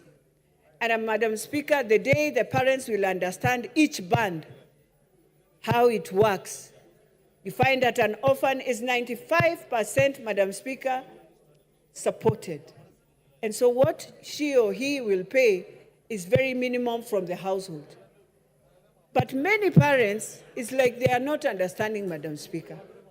And you find that in the same education sector, many parents do not look at the portal of their own children. And I want to convince parents, first years and second years, when they follow the model of government, it is fully what you're supposed to pay. For example, if your child has a school fees of 300,000, you find that 70% of that is 210, and therefore the loan takes, and the rest, 15,000, goes to the household.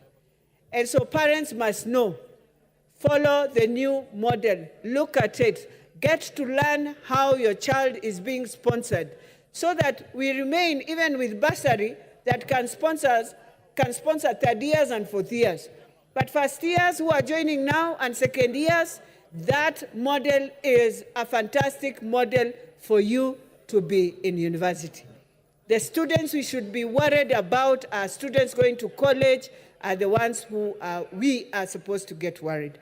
Madam Speaker, you look at how the votes have been done. I just want to go to one vote that we need to also ask ourselves, which is vote D1082, which talks of the state of Department of Medical Services that deals with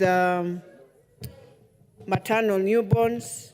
I know I've talked about it, but I just want to repeat, Madam Speaker, it is time we also see can we work with both functions. It is devolved, yes, but at the national level and the devolved level.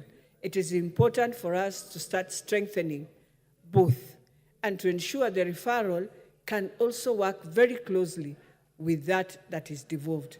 And therefore, Madam Speaker, with those few remarks, I beg to support and to thank the committee.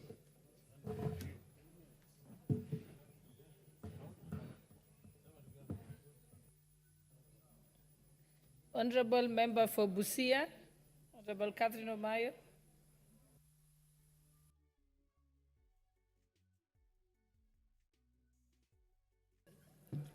Thank you, Madam Speaker. I am very happy about this appropriation bill. The range of choices available there has prioritized what matters. For the first time, if we stick to that, Kenya will live within its means for some time, for the sake of development, for the sake of our children in school, and those children who live in ASAL and semi-arid areas, and floods, places where we have floods every time frequenting. Children who live around such places hardly go to school, but if we put food, like give the schools that these children could access, if we have some lunch or a program like that, these children will not lack to go to school just like any other child in Kenya. And if everything is put in place again, we will reduce corruption. And with reduction in corruption, many of our school-going children, especially those who come from poor poor families will also just attend school like any other children. Then also, people who are living below poverty line, poverty level, the gap between the rich and the poor will be reduced. This is evident because if actually a few people in Kenya, like 10% that have been controlling the economy of Kenya, will actually not have access to having it all like it has been, then a lot will trickle down to the grassroots people. And if a lot goes to the grassroots people, then that means that many will also have access to basic needs. That is where we all start talking about belonging to a country that takes care of its people or protects its people. So it is a good bill. I support it. I want to see no difference between a child from Siamahanga village, where I come from, and a child in Nairobi. There must be something. Then also the migration between the villages, between the rural areas will reduce, because every county, if possible, every county must have a factory. A lot of money has been getting lost into few people's pockets. But if that money can go now into developing industries in every county, that means younger people who are today up in their arms saying that they need jobs, these jobs will be available. And our economy will start growing. And when the economy grows, that means our people can have some pride in them and count themselves as belonging to this nation. Thank you, Madam Speaker.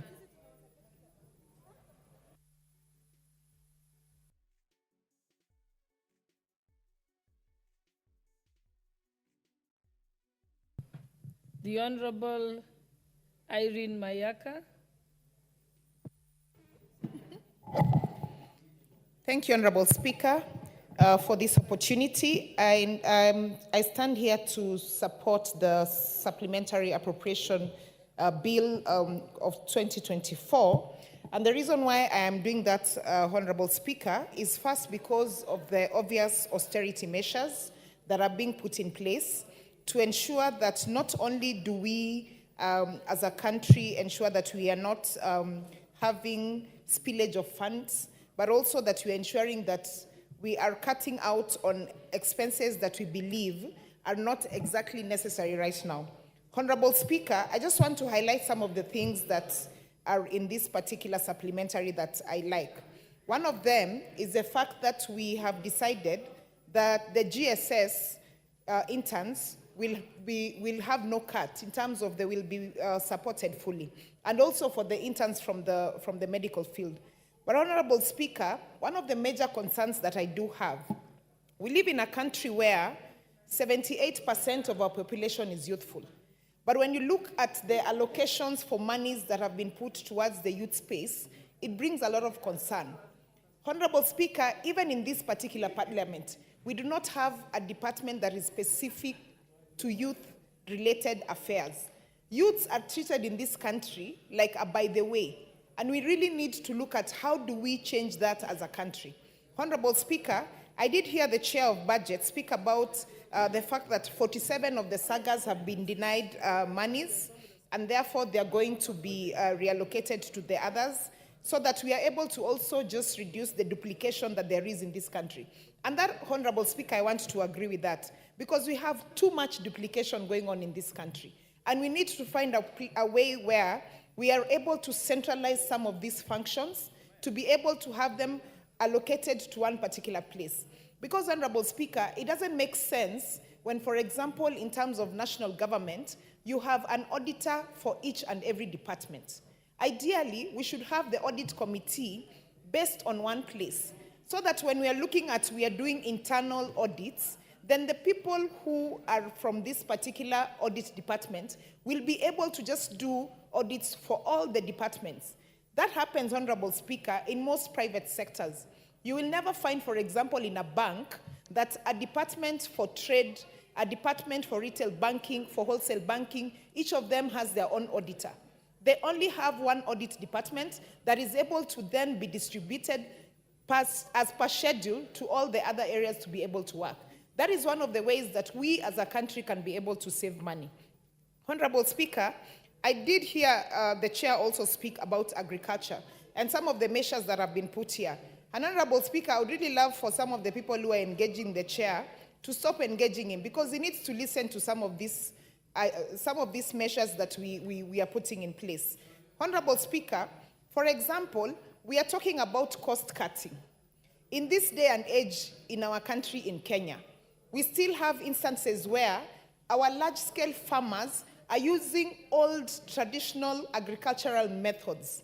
And yet we have countries like even our neighbor in Rwanda that use the drone technology when they're doing crop production and they're doing tests to see whether or not the large-scale farms have issues by drone technology.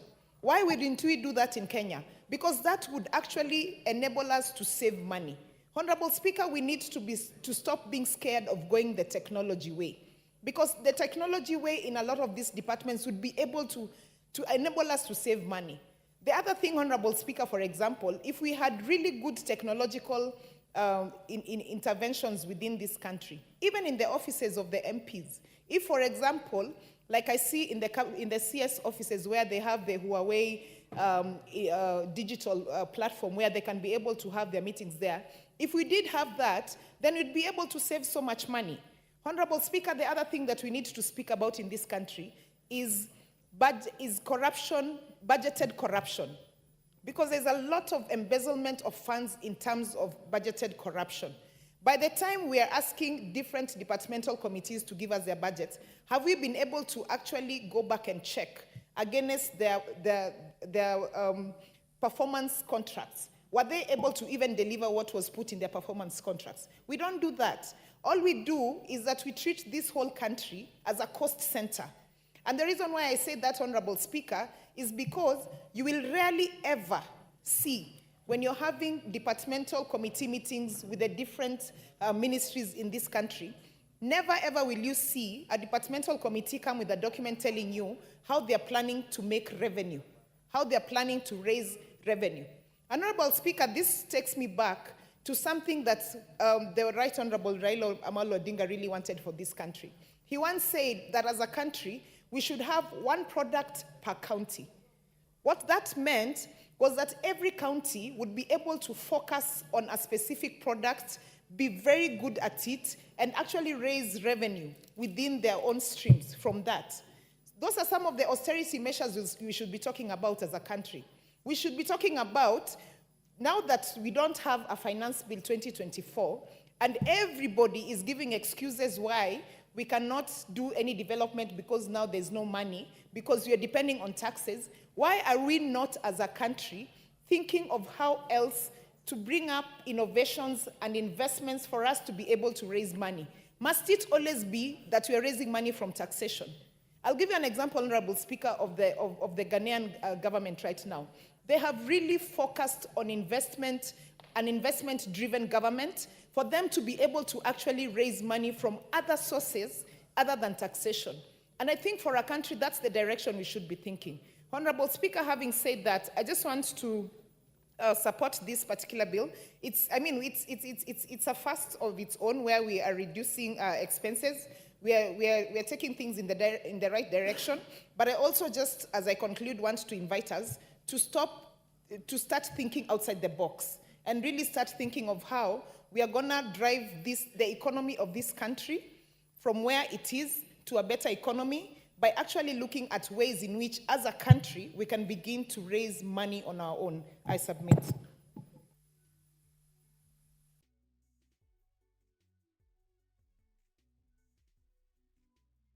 Mike. The Honorable Ferdinand Wanyonyi, member for Kwanza.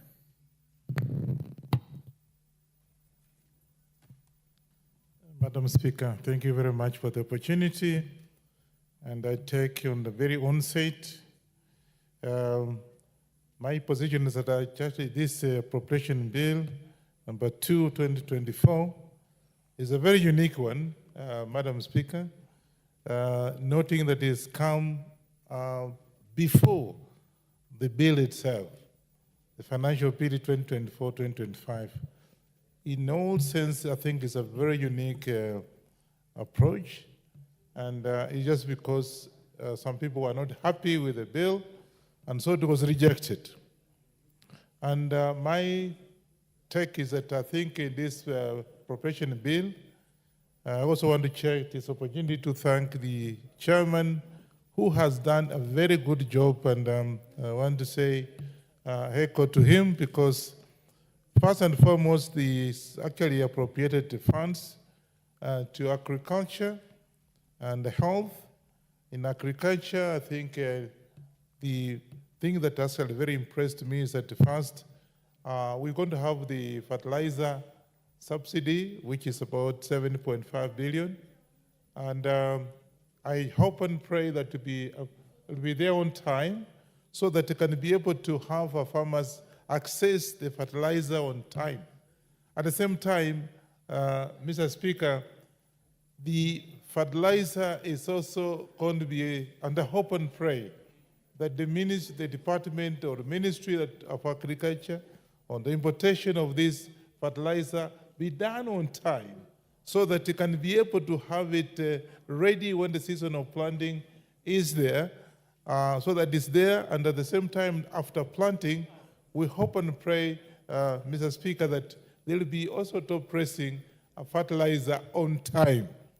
Because this season, I come from Trans Nzoia, and farmers even were coming to me as if I'm in the Ministry of Agriculture, but because I'm in that Committee of Agriculture, and they were asking why the fertilizer was not on time.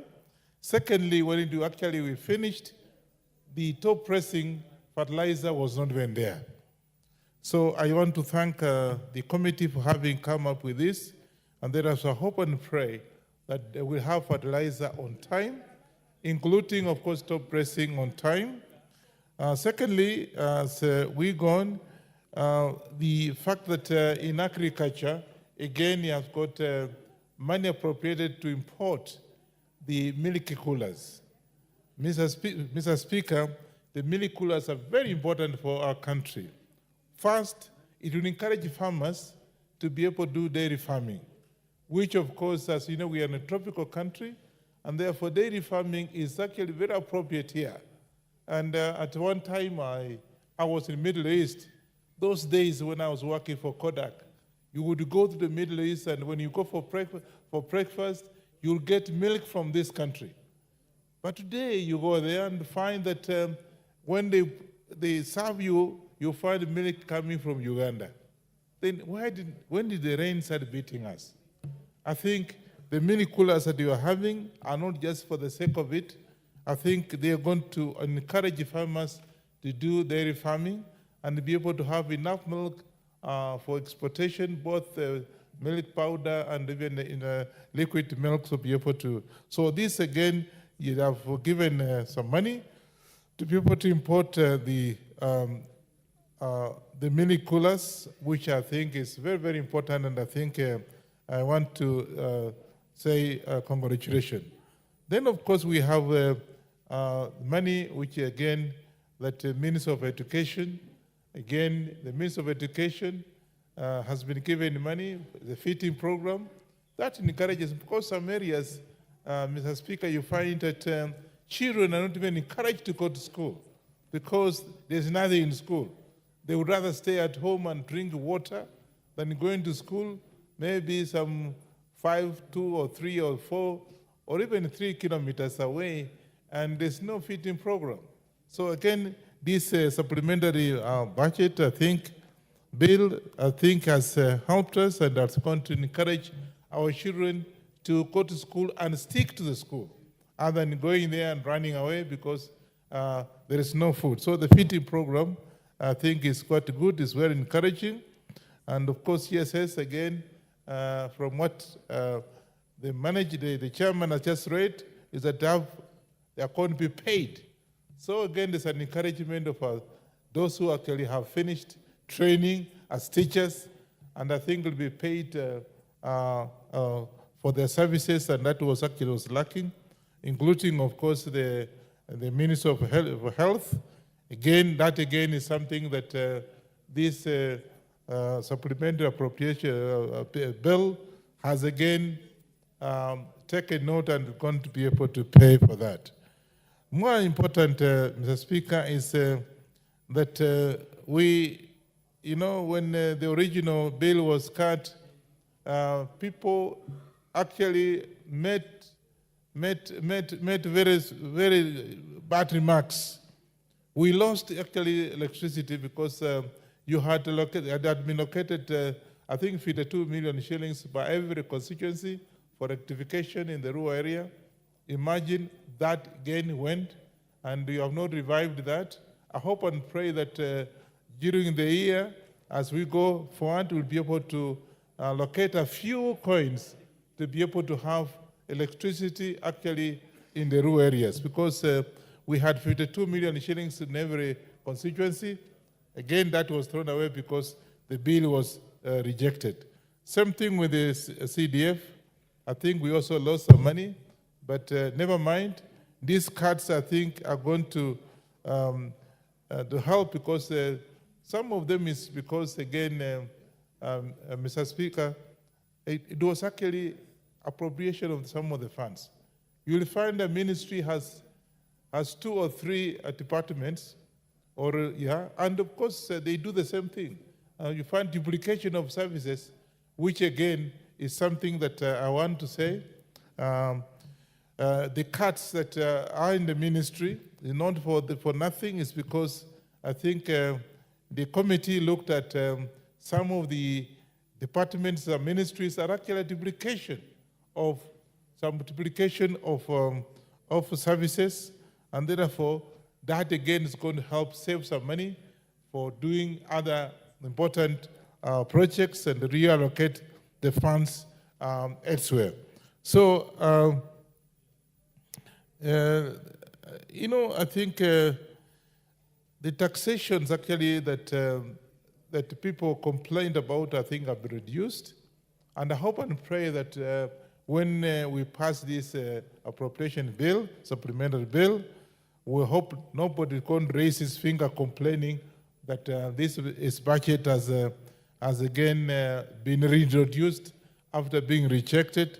And therefore, I think, as far as I'm concerned, this is a very good supplementary budget, appropriation budget, and I hope and the bill will be going to see the light of the day at the end of it tomorrow, whatever it is, so I can be able to move forward. With those few remarks, Mr. Speaker, I want to say I support this supplementary appropriation bill, and I hope and look forward to people actually on both sides supporting it, so they can be able to move forward, more particularly because some of the taxes actually have been cut. I support. Thank you. The Honorable Ferdinand Wanyonyi, the Honorable Clive Gisairo, the MP for Kitutu Masaba, followed by the Honorable Dr. Oundo. Thank you, Honorable Speaker. I rise, first of all, to support the Supplementary Appropriation Bill number 2, 2024. And I'd like to thank the good work done by the Chair and the members of his committee to try and align with the needs of the people of Kenya. For us to find ourselves here, Honorable Speaker, tells us that it's either we were living beyond our means or we were just not listening to the common mwananchi. This appropriation bill is just a testament that we can do better, that the little resources we have, we can be able to develop this country, provide jobs for our people, and minimize on borrowing. Honorable Speaker, in this bill, the education sector has made some gains, but there's still some room. And we expect that in the second supplementary, that should come sooner than later, should address some gaps. Because in the education sector, we've lost a lot on infrastructure. But reality is, we are a nation struggling with classroom space. Yes, today we are saying, on the positive side, we are going to confirm 46,000 teachers to P&P from internship.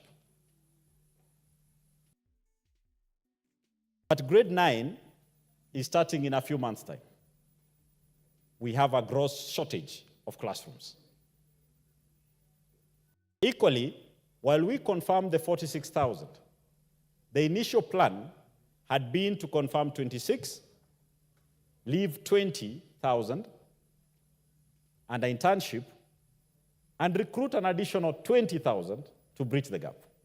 Now we are only discussing about confirming 46,000, which does not change the total number of teachers in JSS.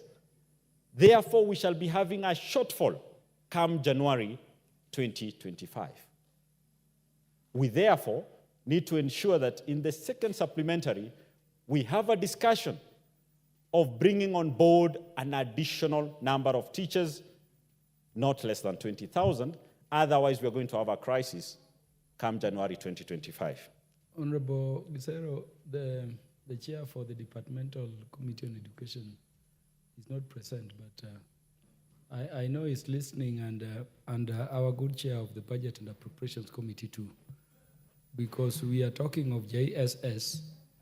We have more TTCs, and we have lowered the grade for entry into TCCs by teachers, but the P1 teachers have been forgotten.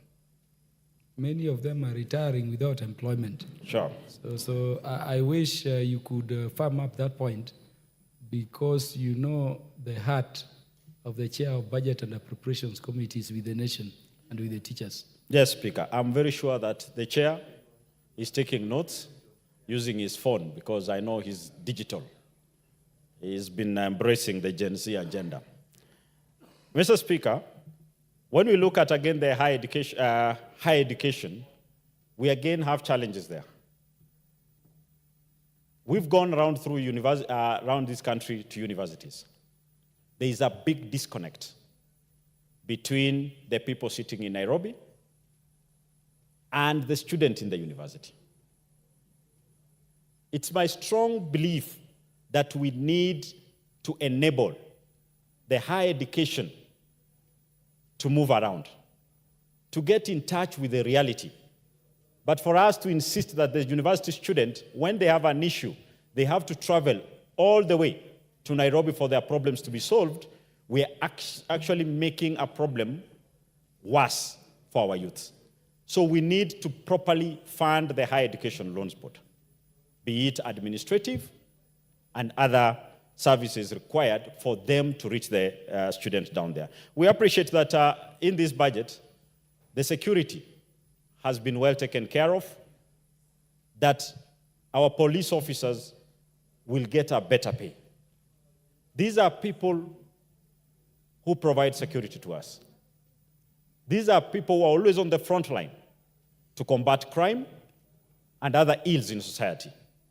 So those are gains done by this committee, the Budget Committee, to ensure that they are taken care of. Honorable Speaker, I'll want to differ slightly on the common assertion coming from some members who've spoken here that repeatedly that CDF lost 30 million. CDF lost 30 million. I would prefer that we look at things more positively. I don't believe CDF lost. These are hard times, and everyone had to take a hit. Mr. Speaker, what we need to be telling Kenyans is the current amount we are getting into constituencies. How much has it done? How prudent can we get to ensure that the little we get delivers more to our people? If we visit the 290 constituencies, can the CDFCs show us that the little they've gotten is of benefit to the people?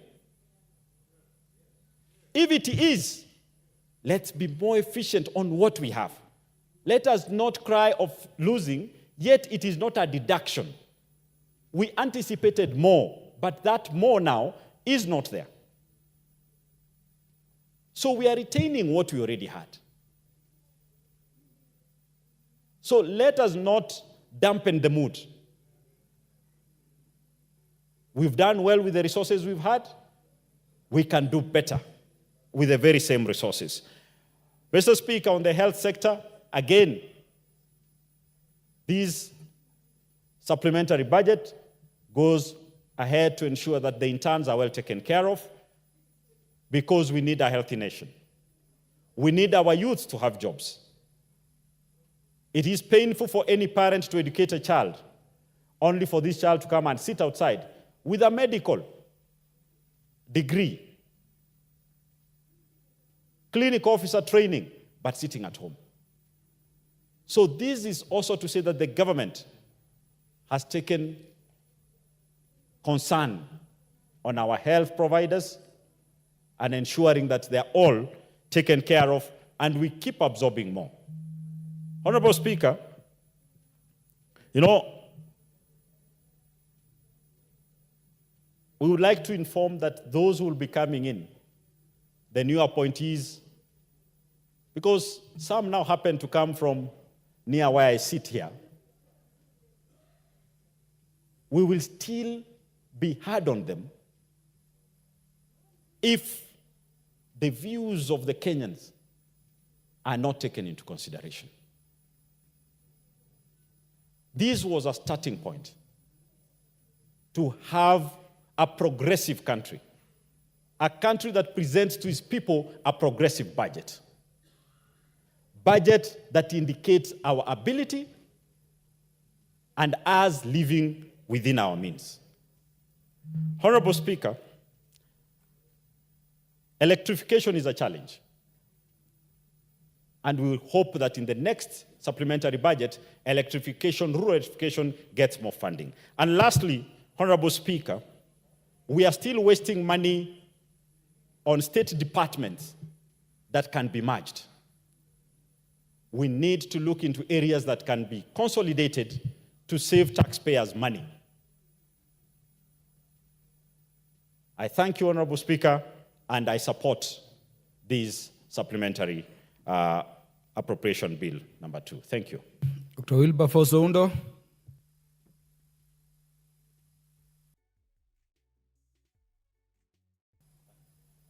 Thank you, Speaker. Let me also stand and make my few comments on the Supplementary Appropriation Bill 2024. Honorable Speaker, we find ourselves in uncharted waters, unprecedented situation that we find ourselves in. This is the first time probably in Kenya, and could be in many parts in this world, where a supplementary budget is prepared before you even implement the main budget. And Honorable Speaker, we find ourselves in this situation simply because we refuse to listen to the people of Kenya. We find ourselves in this situation because we refused to govern for the benefit of the people of Kenya. There were signs all along that things were not well. Yet we remained adamant, believing that we have the power of the barrel, we have the power of the gun. We will beat everybody into submission and get ourselves here. Honorable Speaker, naturally, we have to approve or second the supplementary bill to enable the country move on. Otherwise, without it, then the government will shut and everything will come to an end. And it's the rural people, it's the Kenyan population that will suffer. But Honorable Speaker, we support the bill, knowing very well that this is going to slow down the economy.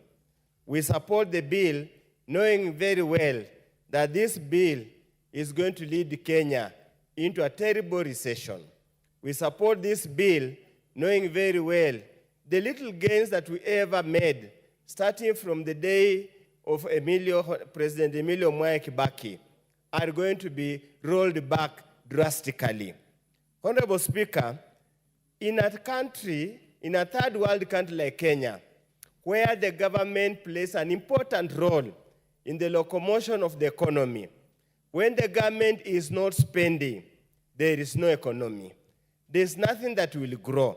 And that's why, Honorable Speaker, if you read various commentaries, be it by World Bank, EFD, IMF, they have a very glim view, a very negative view on the economic growth of this country in this calendar year, simply because they see there's no possibility of any economic impetus that will allow the economy to move. Honorable Speaker, when you look at this document, this supplementary, it is all about cuts, cuts, cuts, and cuts. The most interesting thing, Honorable Speaker, and this, we need to ask ourselves very hard questions as a country. Honorable Speaker, there are serious cuts in development. So the obvious question many of us are asking, and Kenyans are asking, does it mean the staff employed in these state departments, in these sagas, in these MDS, will simply be walking to the office, sit, read newspapers, go to their social media, and do nothing? Because without any development funds, Honorable Speaker, what do you do with engineers that the chair of the Budget Appropriation Committee has talked about harmonizing them? What do you do with them? What do you do with the water engineers, Honorable Speaker, if you cut an entire, about several billions in the water harvesting program? So what do the civil engineers in the Ministry of Water do? Do they simply sit there, go to social media? What do you want them to do, Honorable Speaker? Because, Honorable Speaker, you cut 2-point-something billion on technical, vocational education and training.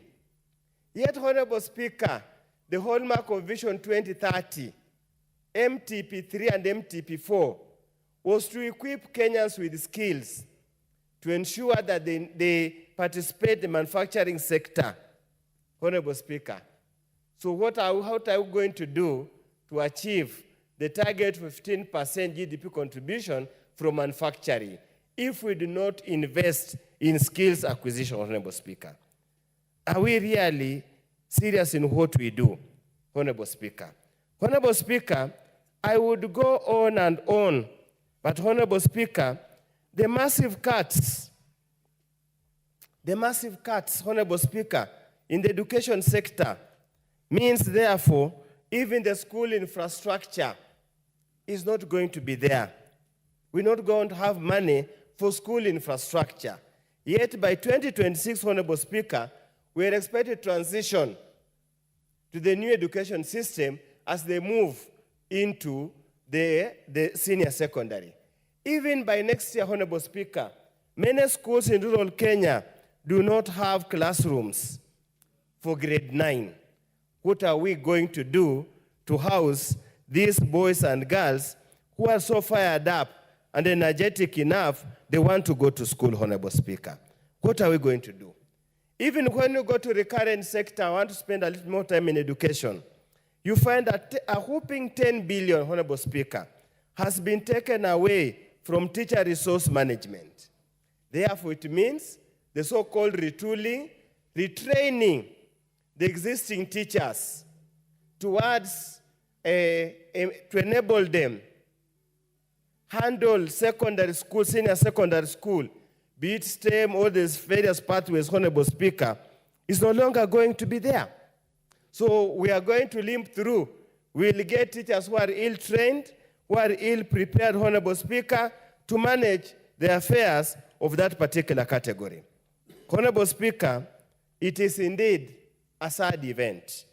Honorable Speaker, many of us wonder, recurrent expenditure again, secondary education, 5 billion chopped off. Is it capitation? Is it quality assurance? What are we talking about? Primary education, again, Honorable Speaker, another 1.9 billion chopped, reduced. So if we can't invest in education, Honorable Speaker, are we killing these generations permanently, or what are we doing? Honorable Speaker, as I say, many times I've never supported supplementary, but I just want to appeal to the Chair of Budget and Appropriation Committee. If there is going to be any change of fortune in terms of the projected revenue, if we are going to achieve that revenue, we must go back and revisit this particular appropriation bill. We must go back, Honorable Speaker, and revisit the bill, the act, completely. Because as it is now, we are literally grounding the government to halt. We are grounding the entire economy. We are putting the entire economy to a standstill, Honorable Speaker. We will be unable to do anything. Honorable Speaker, as I conclude, and this probably when the Chair of the Budget Appropriation Committee is responding, I have my tribulations. National Administration, we have a cut of 6.6 billion on the General Administration and Support Services. We need to know what has been reduced. Is it salaries to buy equipment? Is it salary to support general operations of the National Administration system? And if that's the case, how does it relate to security and security situation now that we're not going to create jobs? And if we don't create jobs, an idle mind is the devil's workshop. Honorable Speaker, as I conclude, we must also understand what's the purpose of passing an appropriation bill, yet the Treasury does not disburse the money.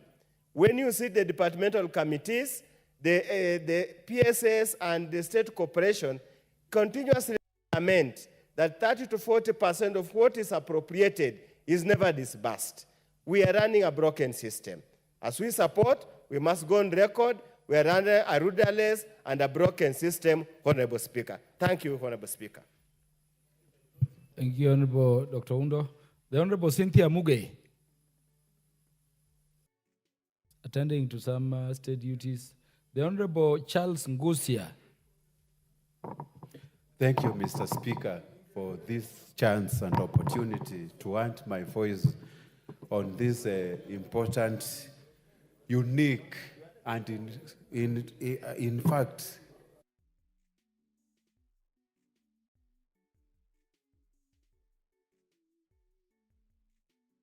has ever been witnessed. Mr. Speaker, I want to thank the Budget and Appropriation Committee, of course, for the work they have done.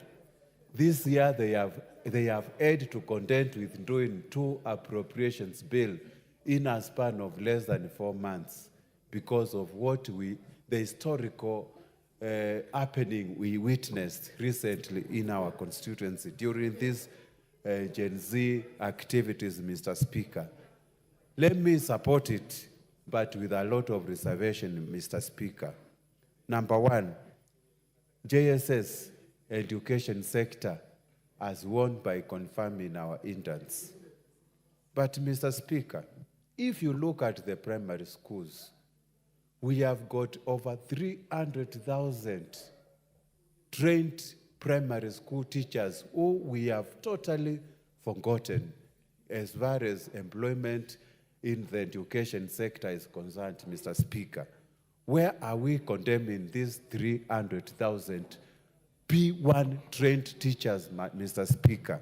That is an aspect we need to look very carefully, Mr. Speaker, going forward.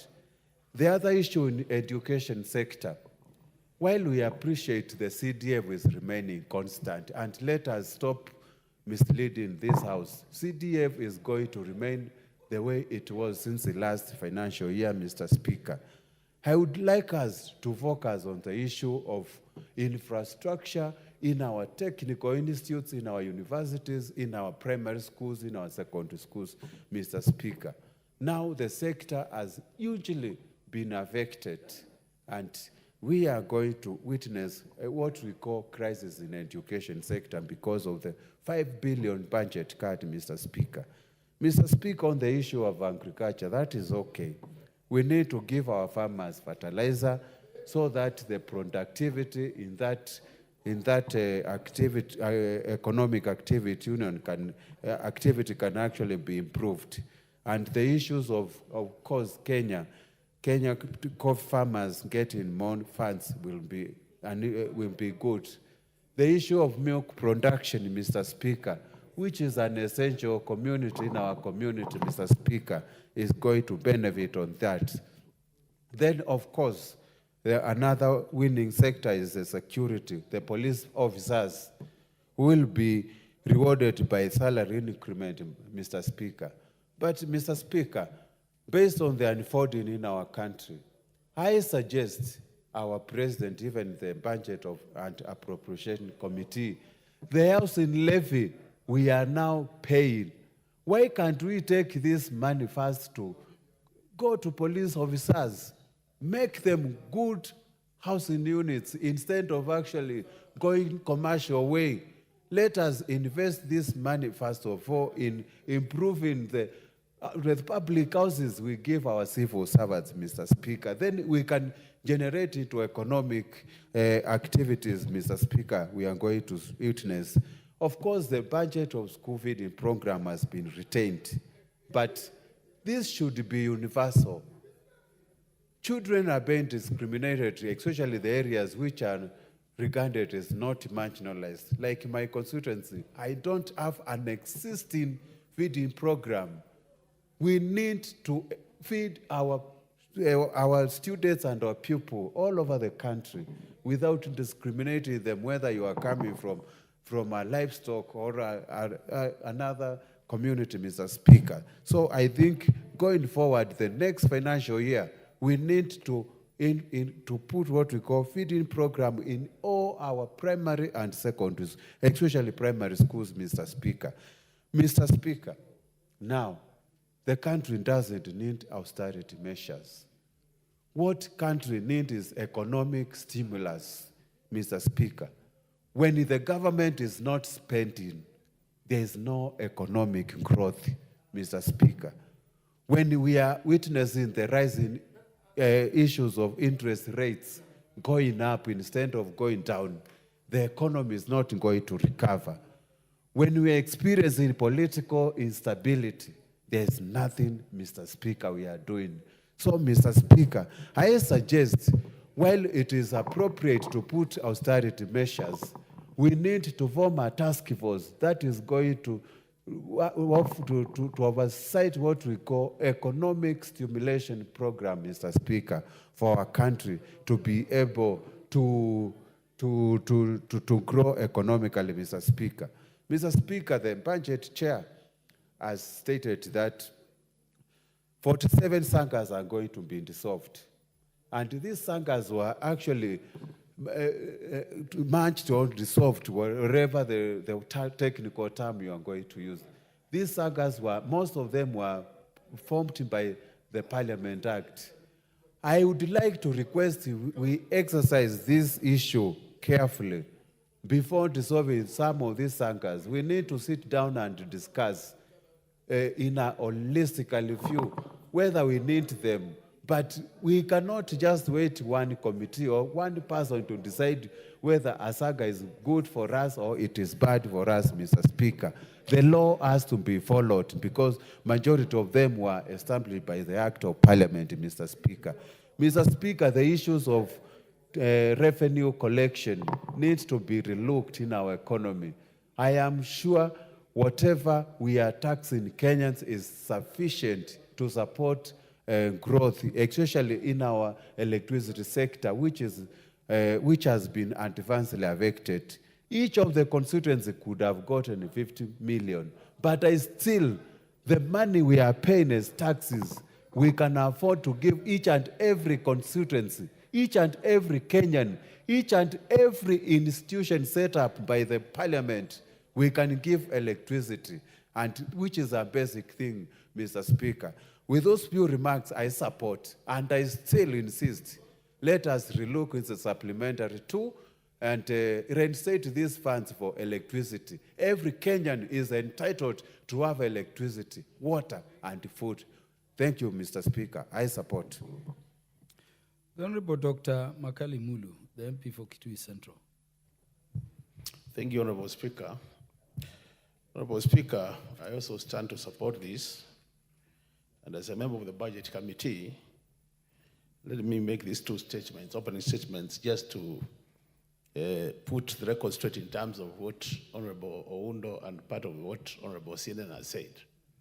Honorable Speaker, if you want to get the details of the budget in terms of itemized details, the Budget and Appropriation Committee did a report which was discussed last week. So that's why you find the details in terms of the changes which have been summarized into this bill.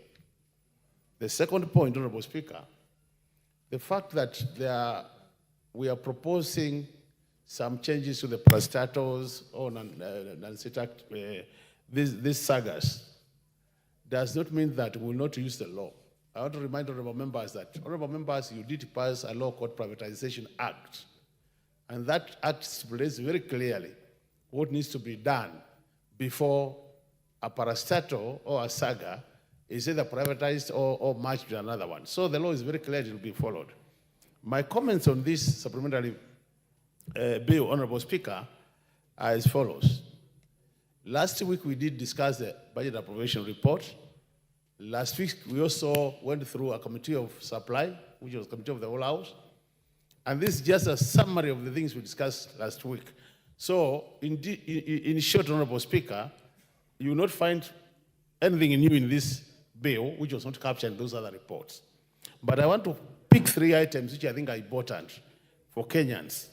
One of them, Honorable Speaker, Kenyans need to note that the whole issue of GSS teachers who have been complaining that they are still on a temporary arrangement and they want to be permanent and pensionable, Honorable Speaker. Resources for that, the chair has confirmed we have those resources. So we want to encourage them that once this supplementary bill becomes an act of parliament, they should be able to be employed permanent and pensionable. The other matter, Honorable Speaker, which is critical is the issue of indans also in the Ministry of Health. Honorable Speaker, there has been a lot of lobbying from these indans that we need to factor in resources to have them employed also. In this supplementary bill, Honorable Speaker, there's a provision of 3.8 billion, which is expected to go towards that direction to ensure that these indans and the Ministry of Health are also employed, Honorable Speaker, on a permanent basis. So I thought it's important I say that. The other matter which is critical, Honorable Speaker, is the issue of A in A.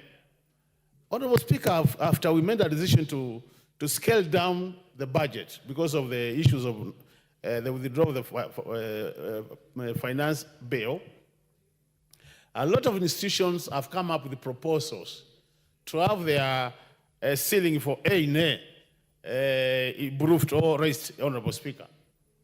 And what that means, Honorable Speaker, is that the whole area of A in A, in terms of the way we generate our resources, requires to be thoroughly checked so that we know what is the potential for each MDA so that we don't have areas where they collect more than they are reporting. In that case, we have what we call underreporting because it is very dangerous, Honorable Speaker.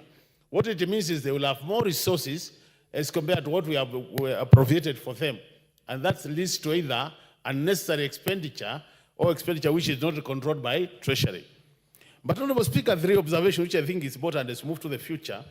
One of them, Honorable Speaker, is if you look at this supplementary bill, a lot of money has been reduced on development budget. And that's why I want to agree with Honorable CNN. Honorable Speaker, if we are not able to carry out economic activities in this country through development budget, then we cannot talk about economic growth. If we can't talk about economic growth, Honorable Speaker, it means issues of employment creation and all that.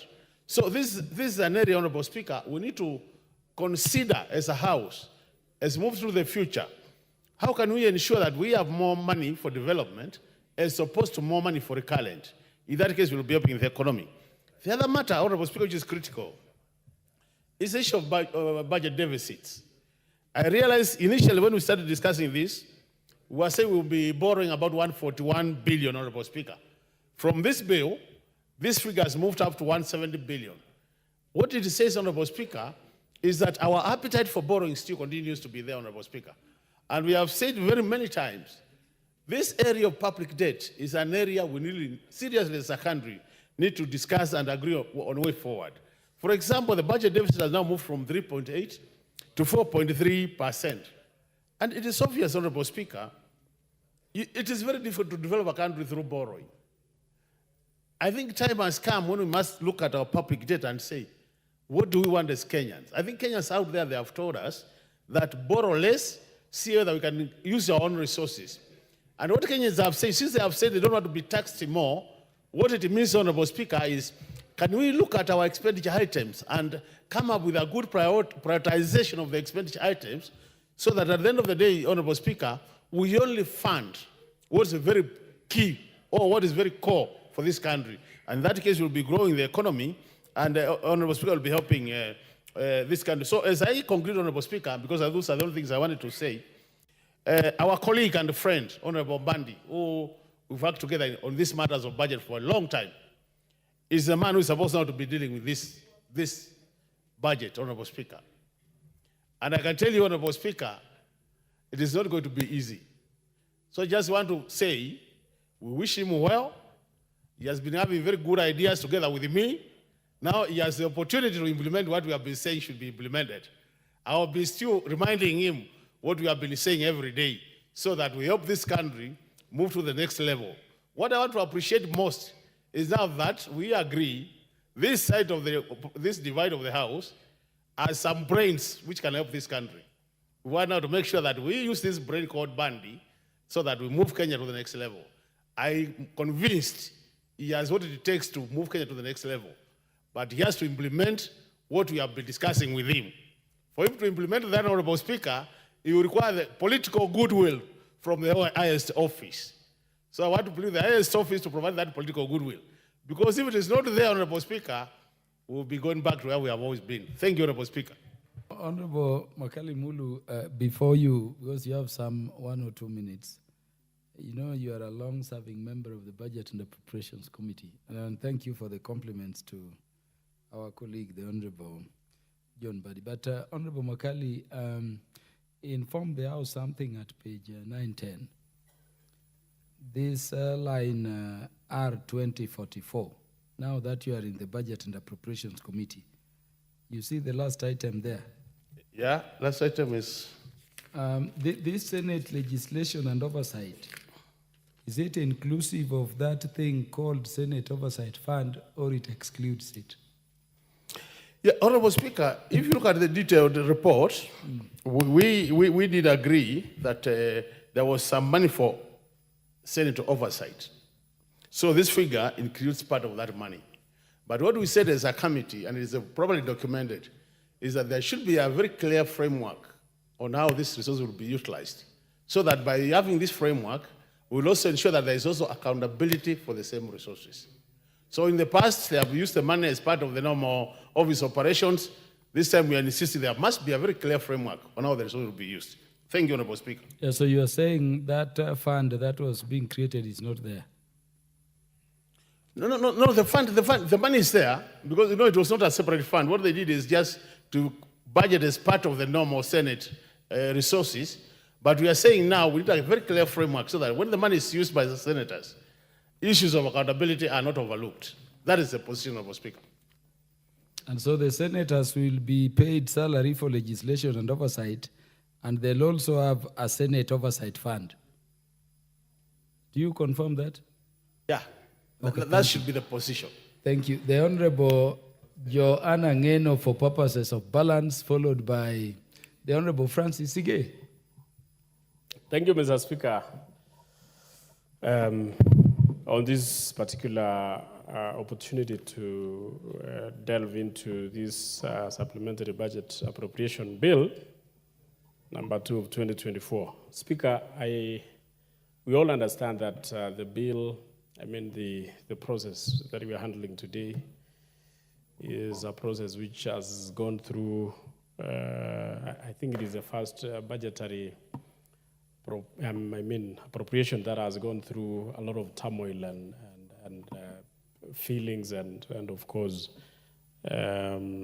pains based on some of the cuts, Mr. Speaker. So I just want to also weigh in, and first I want to say that I support in totality, despite the many challenges that are going to accompany this particular appropriation, Mr. Speaker. Mr. Speaker, the budget we had done previously was one of the most expensive budget, and of course we all understand that the only avenues we had so that that budget could go through was of course through funding by our own selves, and that is by taxing the people of this country. And of course, Mr. Speaker, the rest of what happened is just history.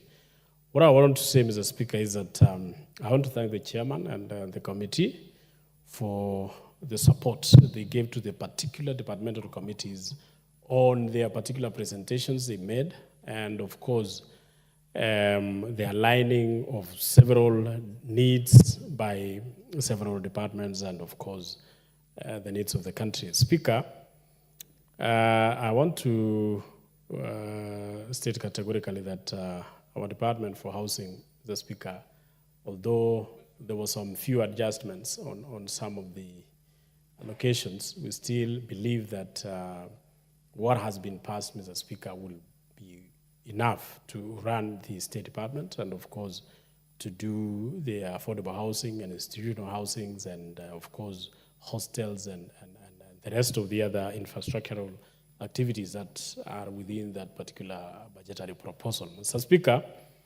we also believe that although there are so many cuts which were done on other areas, Mr. Speaker, we believe that when the economy of the country rises to the level that we can comfortably allocate money to various activities, then, Mr. Speaker, I think there is a time that we can have some of the activities which has been budgeted, appropriated correctly. Mr. Speaker, I want to thank also the which of course most of the members here have talked about, the fact that we'll be confirming the 46 or 45,000 JSS teachers. This was a relief, Mr. Speaker, but of course you understand that confirming the 45 does not mean that we are now employing a new ones. We still have the deficit that we always run. When you go to most of the schools, Mr. Speaker, especially the JSS, you will realize that in every class, we have maybe 2 or 3 teachers. And these are the teachers who are going to be teaching or who are teaching more than 10 subjects. So you can imagine how strained most of our schools are. Mr. Speaker, I'm also happy to note that among the issues which were added, Mr. Speaker, is a salary to the police. The police, Mr. Speaker, have been having, I think it is one of the areas where it is part of the area where it has never had an increment of salaries for quite some time. And I think this has contributed mostly to the issues that we normally have on the sector, because of the insecurities and of course also the laxity among us members of that particular sector, the corruption that is witnessed left, right, and center in most of the areas, Mr. Speaker. I think the increment of these salaries, Mr. Speaker, will go a long way to motivate our policemen so that they can actually do their work as is required. Mr. Speaker, there are also so many other things, Mr. Speaker, but my greatest elation, Mr. Speaker, is the reduction on areas where we think there has been a lot of wastages. Mr. Speaker, I've once said, Mr. Speaker, that if we really care about this country, and especially the fact that we cannot be collecting taxes from Kenyans painfully and spend them recklessly on the other side, Mr. Speaker, I've always said that let us collect money, let us collect taxes from our people, but let us also use the taxes that we are collecting from our people prudently so that the pain people go through while they are giving out those monies, Mr. Speaker, is commensurate to the work that is being done by the money that is collected. And I once said, and most of the members even of this House, Mr. Speaker, condemned me. He said, these unnecessary travels, both by this House, both by all the houses, both the Senate and the county assemblies, governors, even the members of the executive, Mr. Speaker, we reduce these travels. We can get a lot of money that can go towards development instead of what is normally utilized for. Mr. Speaker, if you look at some of the areas, like, for example, travels and hospitalities, how much money are we spending on hospitalities, Mr. Speaker? So that when you go to most of these offices, there are so many expensive things which are bought in those offices, and that has nothing to do with the delivery of services. Mr. Speaker, those are things which I would wish every now and then the committee that is concerned with the budget proposals and of course appropriation should look into and ensure that you cut completely all those areas where wastages normally occur. Mr. Speaker, look at the number of vehicles. I'm one of those proponents, Mr. Speaker, who I always thank the great president of this country, who is the third, I think it was the third president, Mheshimiwa Kibaki, for the austerity measures he actually introduced in the government, Mr. Speaker. I remember before he took office, most of the cabinet secretaries, PSS, and everybody else who was working with it, even the CEOs, were driving luxurious vehicles, fuel guzzlers. But the president introduced the use of small vehicles. And Mr. Speaker, I think this is something also that the current president should take into consideration so that whatever wastage that we have in terms of vehicles, one vehicle is enough for whatever travels. One vehicle is enough for a cabinet secretary. One vehicle is enough for a PS, and not all these big vehicles, because where these people are traveling between their homes and the offices is a short distance, Mr. Speaker. So I think those are the areas that we can use austerity measures to reduce the cost and the wastage that we are spending on those particular areas. Mr. Speaker, look at the counties, Mr. Speaker, how much they are spending their monies. Mr. Speaker, every year we are sending over 350 billion to counties, Mr. Speaker. But when you go and try and search for developments that has been done by these monies, Mr. Speaker, most of the money that is sent to every county, Mr. Speaker, 80% goes for luxuries and all those that we call, all that we call maybe salaries, goes for travels, goes for expenditures in those recurrent expenditures, Mr. Speaker, so that you will only get around 20% going for development. Mr. Speaker, every year we are training this country to collect taxes. Every year those monies are sent to the counties. Every year those monies that are sent to the counties, Mr. Speaker, are spent recklessly on matters that does not bring anything to the table on the citizens that we are taxing. Mr. Speaker, I also wish, Mr. Speaker, I don't know what kind of amendment should be brought, Mr. Speaker, towards this allocation that is going towards counties, Mr. Speaker. When you look at the way sometimes some of the CDF expenditures are done, Mr. Speaker, around 90% goes for development, pure development. 10% only goes for recurrent and administration. Mr. Speaker, I wish we bring an amendment, and I wish the Senate should bring an amendment to the Counties Act, Mr. Speaker, so that whatever money is sent to the counties, Mr. Speaker, 80% should go for development. Only 20% should go for recurrent expenditure. Mr. Speaker, if we were to do that, every village, every ward, every constituency in this country, Mr. Speaker, will feel the development of this country. But if things remain the way it is right now, Mr. Speaker, I don't think there is going to be any meaningful development in the country on site.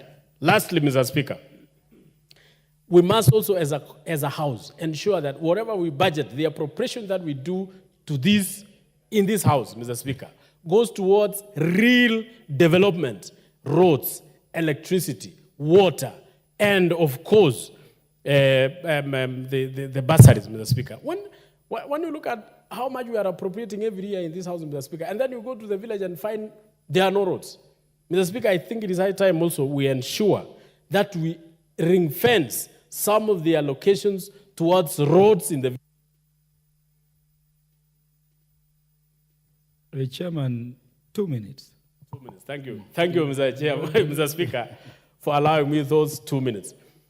You see, Mr. Speaker, if we do what we call equity in the budget appropriation, budget making process, Mr. Speaker, if this country, if we allocate 2.5 billion to every constituency in this country, Mr. Speaker, towards low volume 10-kilometer roads, that money goes only to 145 billion. Mr. Speaker, if we allocate 72 billion, which will be something like 250 million in every constituency, Mr. Speaker, towards water, every village in this country, Mr. Speaker, will feel that there is money being allocated, Mr. Speaker. That is only 72 billion. If you allocate 100 million in every constituency, Mr. Speaker, towards electricity, every village, every household, every school, every center, Mr. Speaker, will feel electricity. And it is only 100 million. That goes to 29 billion in the whole budget, Mr. Speaker. If you overturn the budget that we normally, I mean the bursaries that we normally allocate in CDF, we allocate as counties, you allocate as the national government, the presidential bursaries. Mr. Speaker, if all those monies are collected, it adds to 70 billion. If that money is sent to secondary schools, Mr. Speaker, secondary school education will be free. You will pay nothing. So, Mr. Speaker, when you add all these, the money to roads, to every constituency, the money for water in every constituency, the money for electricity in every constituency, bursaries to every secondary school, Mr. Speaker, that is only 316 billion Kenya shillings, Mr. Speaker. How much are we appropriating today? 3 trillion, 4 trillion. But when you go to the village, there is no road. You go to the village, there is no water. You go to the village, there is no electricity. So, Mr. Speaker, I think it is high time as this House also we look at how we do our budgets so that we can ring-fence the allocation to the real issues that we have in our villages. Lastly, Mr. Speaker, on the Hustler Fund. Hustler Fund was one of the best introduction to our economy by His Excellency the President. But you see, Mr. Speaker, it has not been felt correctly in the ground. It is actually behaving like the Fuliza that we used to have in our systems. Mr. Speaker, if you divide the 50 billion that we allocate to Hustler Fund among us 290 constituencies, every constituency will go with 172 million. 172 million, Mr. Speaker. If the groups, or if it is injected in the usual ways of fund, we will have several groups in our villages, Mr. Speaker, especially youth groups, women groups, getting this money, and this money will be properly in circulation, and people would have felt it. Unlike what we have now. People have borrowed these like Fuliza, and they have disappeared. Some of them have just thrown away their SIM cards, and they are not paying back. So, Mr. Speaker, I think also this House has to take up the role of appropriating the Hustler Fund to be taken directly to the constituency so that youths and women can form groups and get empowered through this money. Mr. Speaker, I thank you, and I thank this House, and I support. Thank you, Chairman. The Honorable Commissioner Ambassador Francis Sigei, MP for Sotik.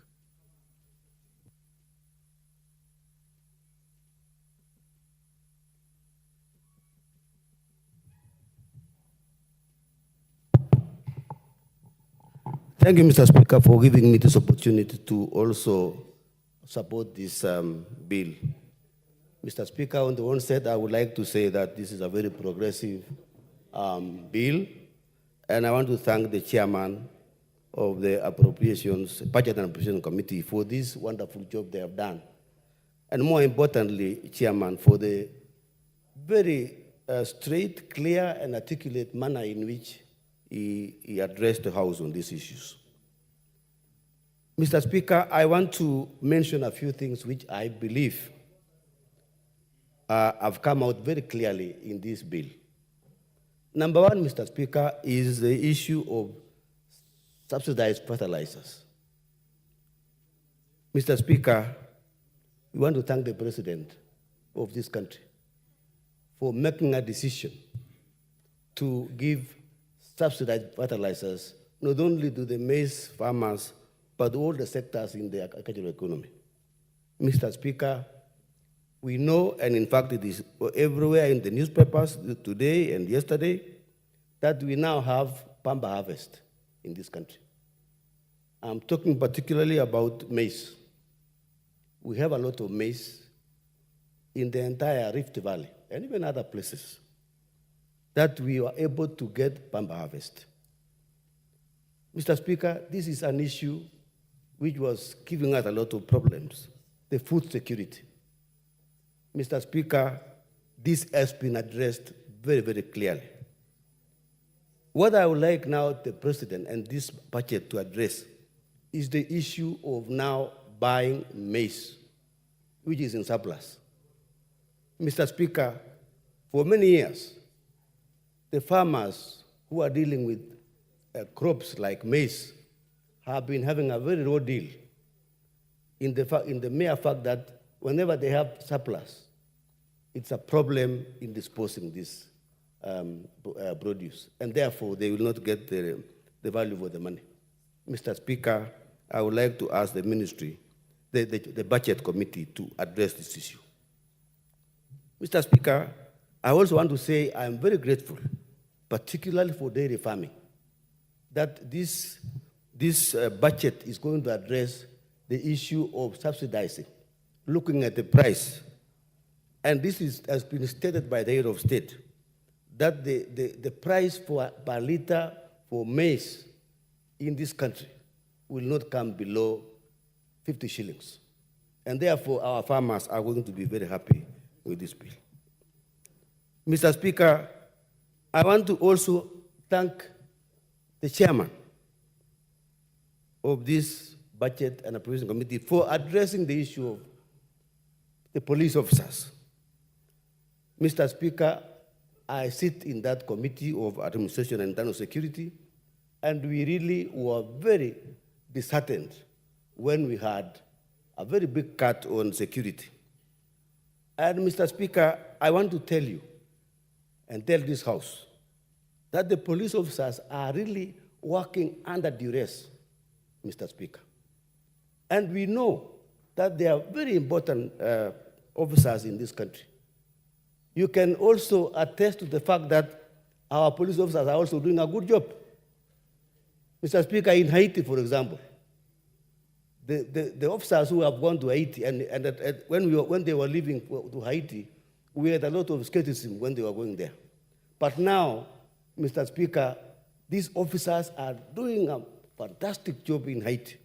In fact, we have seen that we are able to tackle the gangs who are in the streets in that country. So, Mr. Speaker, we need to address other issues for our officers. They are living in pathetic situations. The houses they are living, Mr. Speaker, are in pathetic and horrible situations. And therefore, I think in the next budget, Mr. Speaker, we need to address the issue of housing. And in fact, also, Mr. Speaker, we had the issue of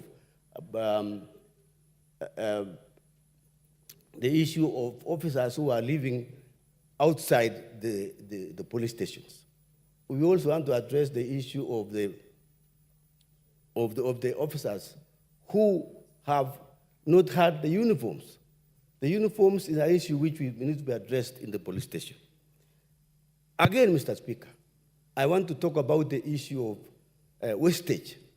We need to sweep the loopholes because there's a lot of money which is going to wastage, and therefore the government should be able to look at these loopholes and address it. Mr. Speaker, I want also to mention the issue of public debt. Mr. Speaker, I want to believe that when signing of loans in this country, either between countries or between organizations like IMF, World Bank, and this country, we need to be very thorough in looking at what it involves, what is the interest, and we should have public participation so that we know what we are signing for.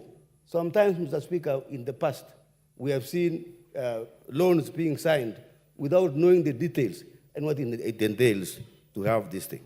So, Mr. Speaker, I would like to see that this issue of loans being audited and doing a lot of audits so that can be able to know what is happening. Mr. Speaker, I also need to look at the issue of employment, Mr. Speaker, because when the GNCs came to this parliament, there were issues which they raised and they're pertinent. And employment is a very big issue which we need to look at. And therefore, we need to look at the issue of direct investment, finance, which are supposed to be invested in this country. We need to attract foreign investors who should come to this country and invest in manufacturing industries and other areas which can be able to give us employment. Also, the issue of value addition, Mr. Speaker. But I know this cannot address the issue of value of investment now. Chair, Mr. Speaker, I want to lastly speak about the domestic borrowing.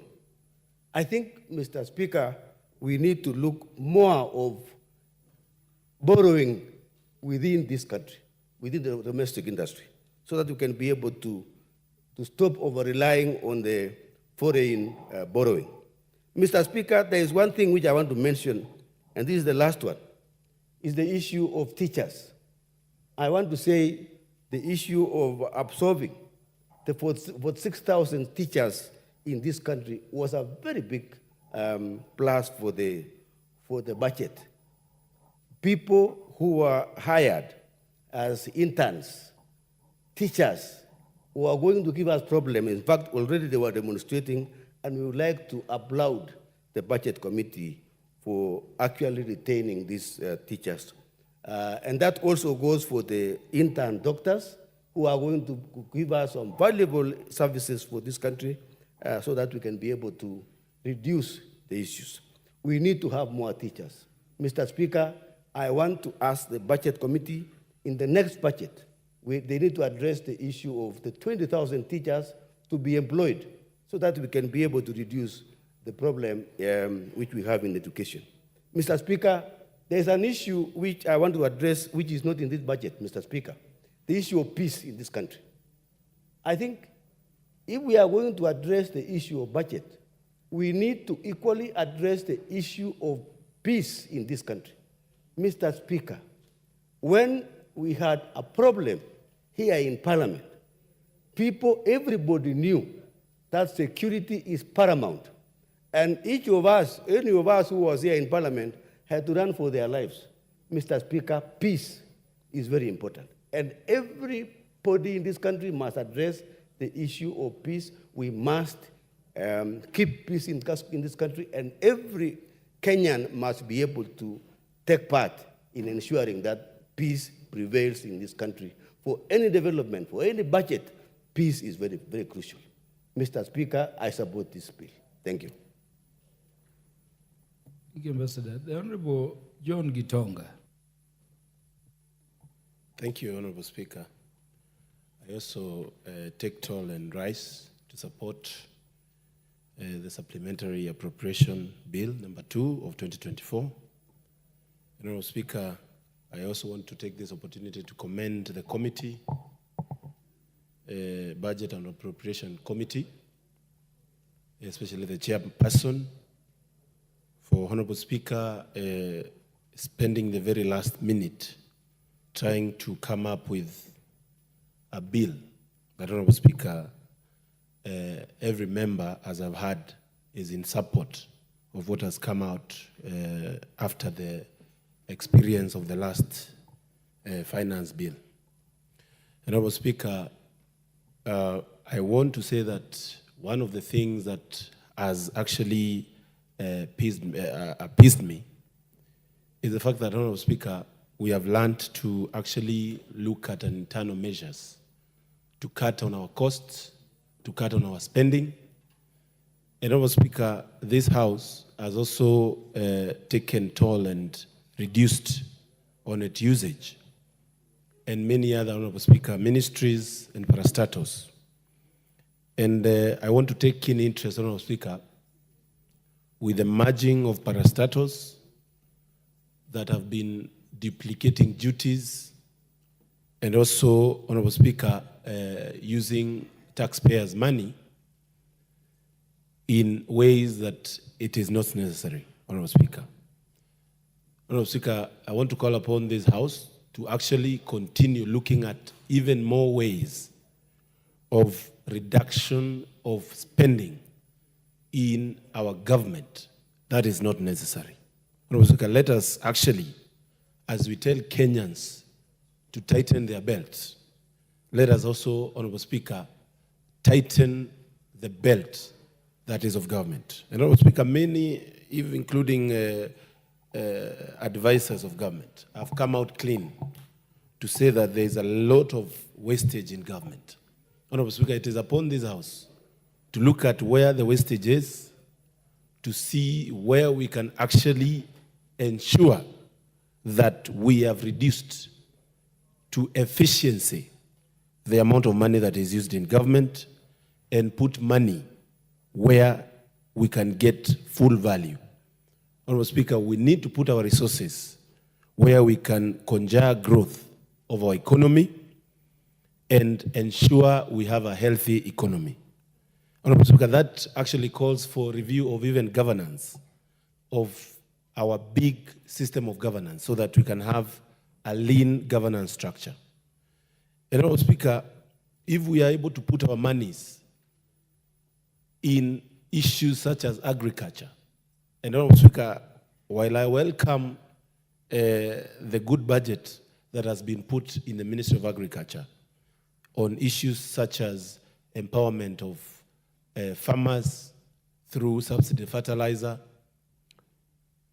the 3.1 billion, Honorable Speaker, to tea matters, the common user facility, and also subsidized fertilizer, the coffee debt, matters to do with coffee, and also, Honorable Speaker, the sugar matters. I also called upon this House to even look at even ways we can have even bigger budget, Honorable Speaker, in the agriculture sector. But Honorable Speaker, we have a population of young people that has actually been a burden in terms of the joblessness in the nation, Honorable Speaker.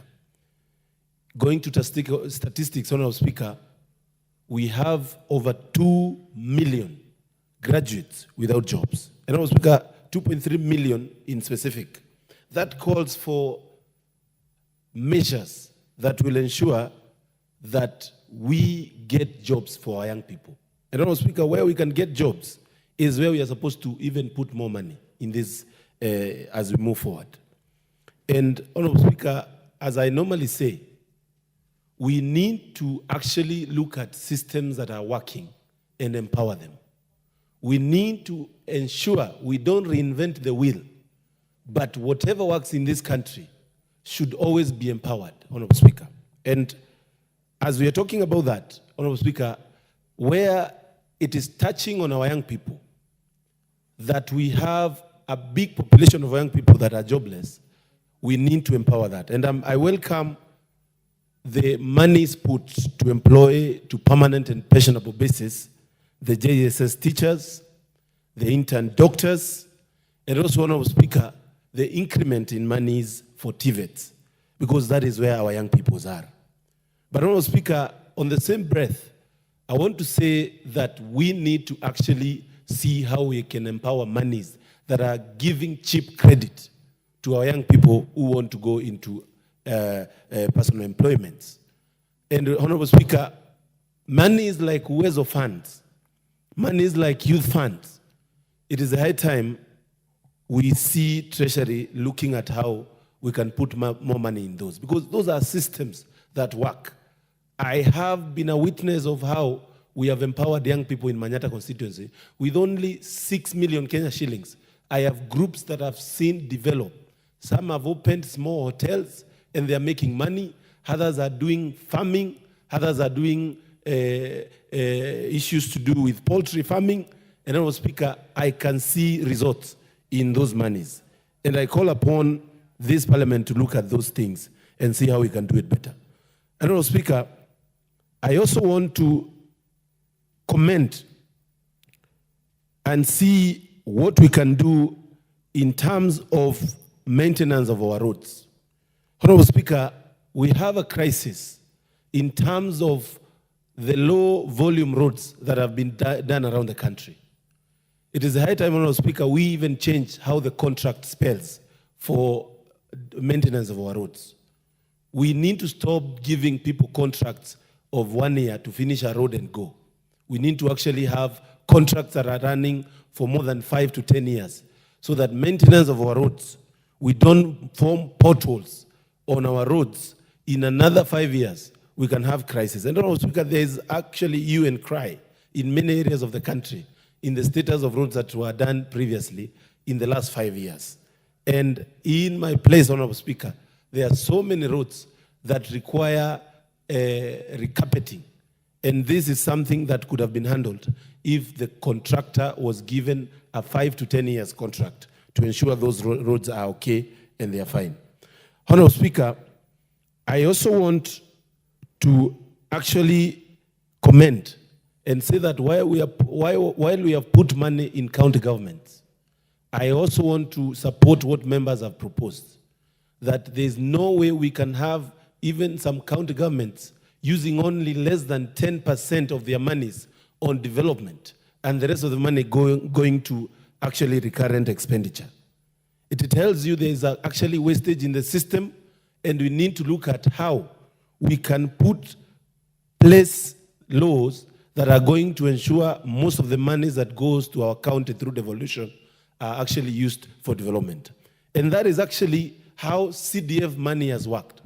Why you cannot go to a constituency and find programs of CDF stalling is because, Honorable Speaker, it is very clear in law that CDF is a system that works. And we need to empower that more, Honorable Speaker, because it has proven to work and is actually a system that has results that can be verified by the people on our roads. Honorable Speaker, the issue of education is key also on this matter of the budget of this appropriation bill. Honorable Speaker, we have the free primary education.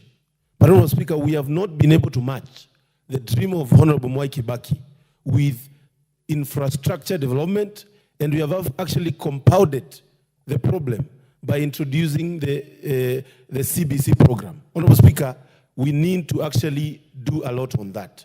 There is a need to ensure that system works so that we can be able to have an educated population that is able to carry this country moving forward. Let us actually, Honorable Speaker, put more resources or have a system that works. And Honorable Speaker, also there is a need to share information and ensure the information is shared, Honorable Speaker, well. The new funding model in our universities, parents are not understanding it. There is a need for government to do more on information sharing so that parents can know.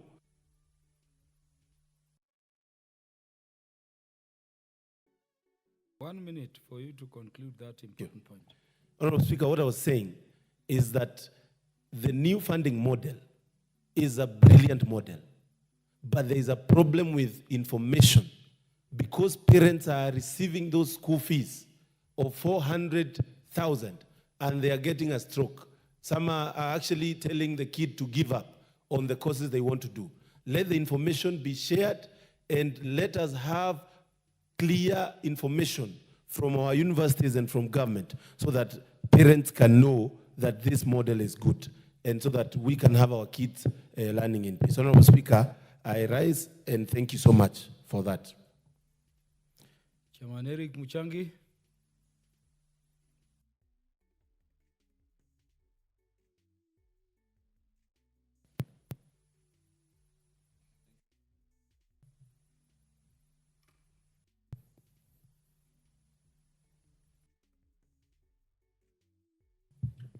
All right, thank you, Honorable Speaker, for the opportunity to contribute to this very important bill, the Supplementary Appropriation Bill. Honorable Speaker, I wish to start by thanking the committee, the Budget Committee, led by the Honorable Ndede Nyoro, for a job very well done. This is a committee that has proven that they are indeed capable of doing what they are supposed to do as a parliamentary committee, and we really thank them for what they have continued to do. Honorable Speaker, some of the highlights that we have gotten from the report from this committee is on the issue of the junior secondary school teachers. And Honorable Speaker, these teachers have for a long time been appealing to members of parliament and to the president to make sure that they have been absorbed as permanent and pensionable teachers in this country. And I am delighted that their cry, their requests, and their appeals have now come to reality, given that the Budget Committee and this House is now going to ensure that these teachers have been employed on permanent and pensionable basis, given that our schools are in dire need of teachers, especially because we have a new curriculum, the CBC, which requires that our schools being given teachers so that they can ensure quality in the teaching of our kids or other children. Honorable Speaker, this supplementary appropriation bill will ensure that police officers get a pay rise. This is very good news, Honorable Speaker, to the police officers in this country. They have been giving their services to the Kenyan citizens. They have been sacrificing, working in very deplorable situations and conditions, some without even proper housing, some working in very hard areas or hardship areas. And Honorable Speaker, they truly deserve recognition in terms of a pay rise. And the best thing that this Honorable House can do to our servicemen and women is to give them a pay rise and to ensure proper housing. Honorable Speaker, the deployment of our police officers in Haiti has proven that we have police officers who are properly trained, in that they have gone there and there is already good news and positive news that they are already in charge of the security situation in that country. Some of our police officers, Honorable Speaker, are actually, all of them are highly trained and highly qualified. Some have even gone to school and acquired degrees. They have degree certificates. Others have pursued master's degree certificates. And the best thing we should do to these officers who have not been promoted and who are earning small pay is to ensure that they get better pay. It is good, Honorable Speaker, to also realize that some of them went to school on borrowed money. They went to school on loan. So they need to repay the loans, yet they acquired the skills and the training, but they have not been promoted. So even as we give them a pay rise, it's also good to ensure that these police officers have been promoted so that they can also be motivated as they continue serving this republic. Honorable Speaker, it will be very good news for the farmers if they'll continue getting fertilizer. And the recent seasons where our farmers have received fertilizer, we have all seen that this country can adequately provide for itself through agriculture. And what we should continue doing, Honorable Speaker, is to ensure that this fertilizer, first of all, comes in time, so that our farmers have adequate time to collect it and to prepare their land, till their land, so that they plant at the required time, they apply the fertilizer at the required time, so that that can guarantee them good harvest when time comes. It's also important that we do not overlook the challenges that our farmers are facing in the distribution of the same fertilizer, in that Some have to walk and to go to very far places to acquire this fertilizer.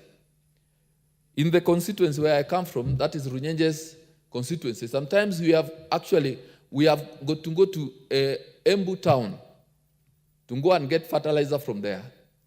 We have got to go to Ishiara in our neighboring constituency to go and get fertilizer from there, the National Cereals and Produce Board. And we would want to tell the Ministry of Agriculture to ensure that when fertilizer comes, is brought right at the doorstep of the farmer. We have existing cooperative societies. We have existing establishments of the sub-county offices where fertilizer can be brought and systems put in place to give farmers the fertilizer at the doorstep. If exams are brought right at the office of the sub-county director of education and they are collected from there, why can't we take fertilizer from there and tell the farmers to come and pick it from there?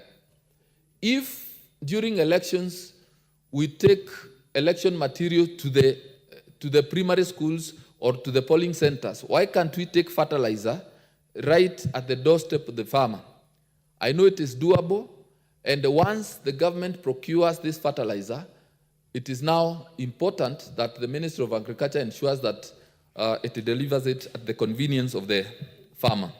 And then also, Honorable Speaker, it is important that we take precaution and take a lot of care so that we do not at any other time give our farmers substandard fertilizer, because that is a criminal activity. It is actually immoral to give farmers fertilizer that will not help their farms. So even as we allocate appropriate funds for this, we want to tell the ministry officials and all those that will be responsible for the importation and ensuring that this fertilizer is good, to know that Kenyans will be watching closely so that we get quality for our money. Honorable Speaker, the issue of the universal health coverage staff. These are people who they were brought on board in the year 2020. That is around the COVID time. And they were given a very funny category, very funny engagement, where they are given half salary. No gratuity, no allowances, no promotion, no career progression. They have been earning half salary, and they have been working in that arrangement for 4 years. They have been patient for long enough, and it is time now we give them now the dignity that goes along with or together with their qualifications. These are people who are working in very critical sector, the health sector. So they need to be motivated. And I'll be very happy, Honorable Speaker, when this House gives or appropriates funds to give these people. And I thank the Budget Committee for they have factored this in the budget. Honorable Speaker, I also take notice of the fact that we need money for electricity, because every time in my constituency, I have to go to answer a question on electricity. It is unfortunate that we do not have in the budget enough money to connect homesteads to electricity, but I hope in the coming days funds will be made available so that these people can be given what they truly need, and that is electricity. So, Honorable Speaker, I support and I thank you. The Honorable Omar Mwinyi, because of rank. Thank you, Mr. Speaker, for according me this opportunity to also weigh in on this very important bill. First of all, Mr. Speaker, I also want to ask this House to focus on the national goals before independence, Mr. Speaker. we had goals which were very clear. They had actually outlined what was to be expected for each sector, e.g. water, education, health, equity, and many more. If I can remind this House, Mr. Speaker, it was envisaged that by the year 2000, every household was supposed to have tapped water. But to this date, Mr. Speaker, that goal is still far-fetched. And we don't even know when we can actually achieve that. Mr. Speaker, on the side of education, we keep on changing our education system, and we don't know whether the need is actually coming from our own selves or it is actually being dictated maybe by foreign governments. Because we don't know what will come maybe after this government goes. If you look at the health sector, Mr. Speaker, by now we are supposed to be enjoying at least a good coverage for our people. But that one is also not there, Mr. Speaker. We don't need pay rises for any organization, be it police or parliamentarians or any other organization. But what we need is the government to make it possible for the economy to be friendly and to allow everybody to breathe. If the government takes its responsibility of making sure education is free, not even affordable, but actually free for everybody, the health is also free, the money that is actually being stolen on a daily basis, Mr. Speaker, as we were informed by the previous president, would actually do this work. And if this burden is removed from the parents, everybody would actually live a comfortable life. I know of a country in Southern Africa, I can't remember the country, but life there is so comfortable because the government has taken the responsibility of making sure education and health is actually made free for the wananchi. And even the middle class, Mr. Speaker, are also enjoying life. Even those who are in the lower category, they also enjoy life. So I think we should actually shift from this idea of the organizations of workers waiting for the Labor Day to ask for a 10% increase, or maybe we, the parliamentarians, also asking for a pay raise for the policemen. This actually doesn't work. Even if we give them an increment, Mr. Speaker, it will never address the challenges that they are facing as a people. And remember, Mr. Speaker, police officers are supposed to be the most respected people in this world.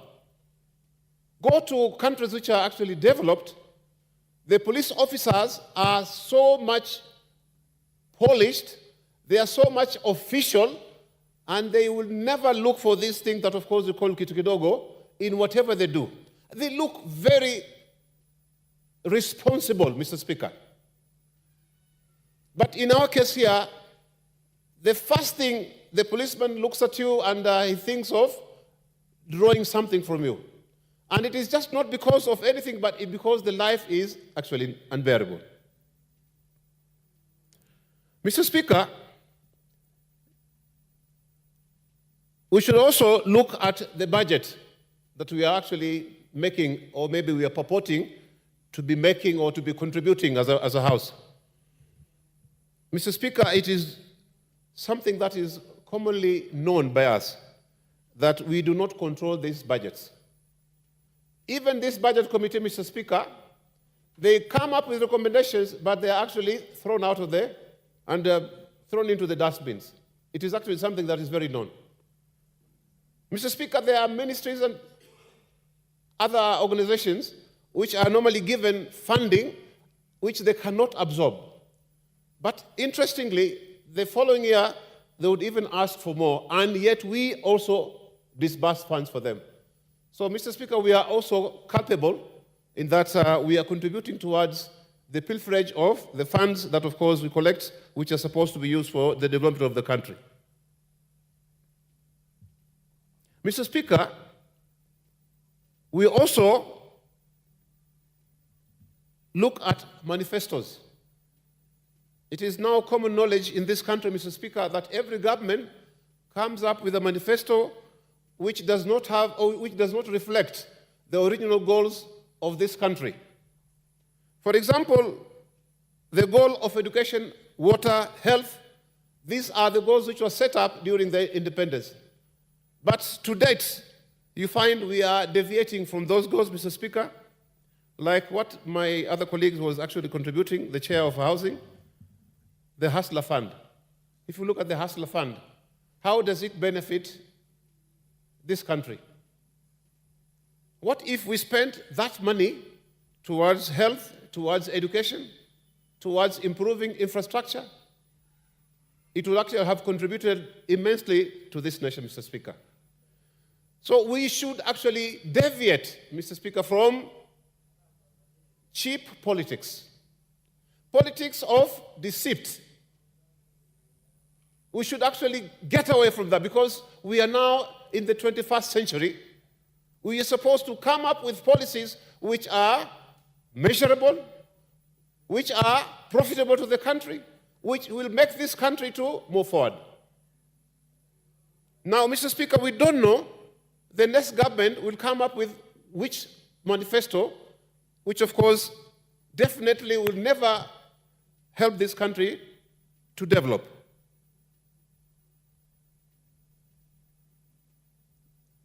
Mr. Speaker, as Africans, maybe Kenyans, we are very much used to cheering our political leaders. I can remember the days of Nyayo. He will come up with an idea, everybody will cheer and everybody will contribute, this is a very good idea, this is nice, but when it is actually opposed and it seems to be getting some tract, the president will retract and everybody will praise him for being wise and for actually being somebody with a foresight. And this thing is also happening. We can see our colleagues were very vehement in supporting the financial bill of 2024. But when the president resigned it, they also cheered him up. So I think we should also stop as a house to cheer our leaders when they are wrong. We should be in a position to state our position because we are supposed to be thinking. We are supposed to be using our faculties. We are supposed to know what is good for this country and what is not good for this country. But otherwise, if we continue with this habit, Mr. Speaker, of cheering our political leaders, then we're not taking this country anywhere. Mr. Speaker, if you look at education today, we may even say it is not addressing the needs of our people currently. You find anybody who has a degree is expecting to be employed. And yet we know very well, Mr. Speaker, that employment opportunities are very, very scarce. So there must be a change in the way our students are being trained, not to depend on employment. Mr. Speaker, we must also be honest as a country. The political class should also be very honest because today we are having cases of JKA being said that they're being sold. We are also having KPA, which is a profitable organization, being given concession, which is something that, of course, we find is not the right thing to do at this time. Mr. Speaker, if you look at the budget, we are talking about the Senate being given oversight funds. And yet we know their salaries are actually based on their representation and oversight. That is actually their role. So if you continue with this kind of, behavior.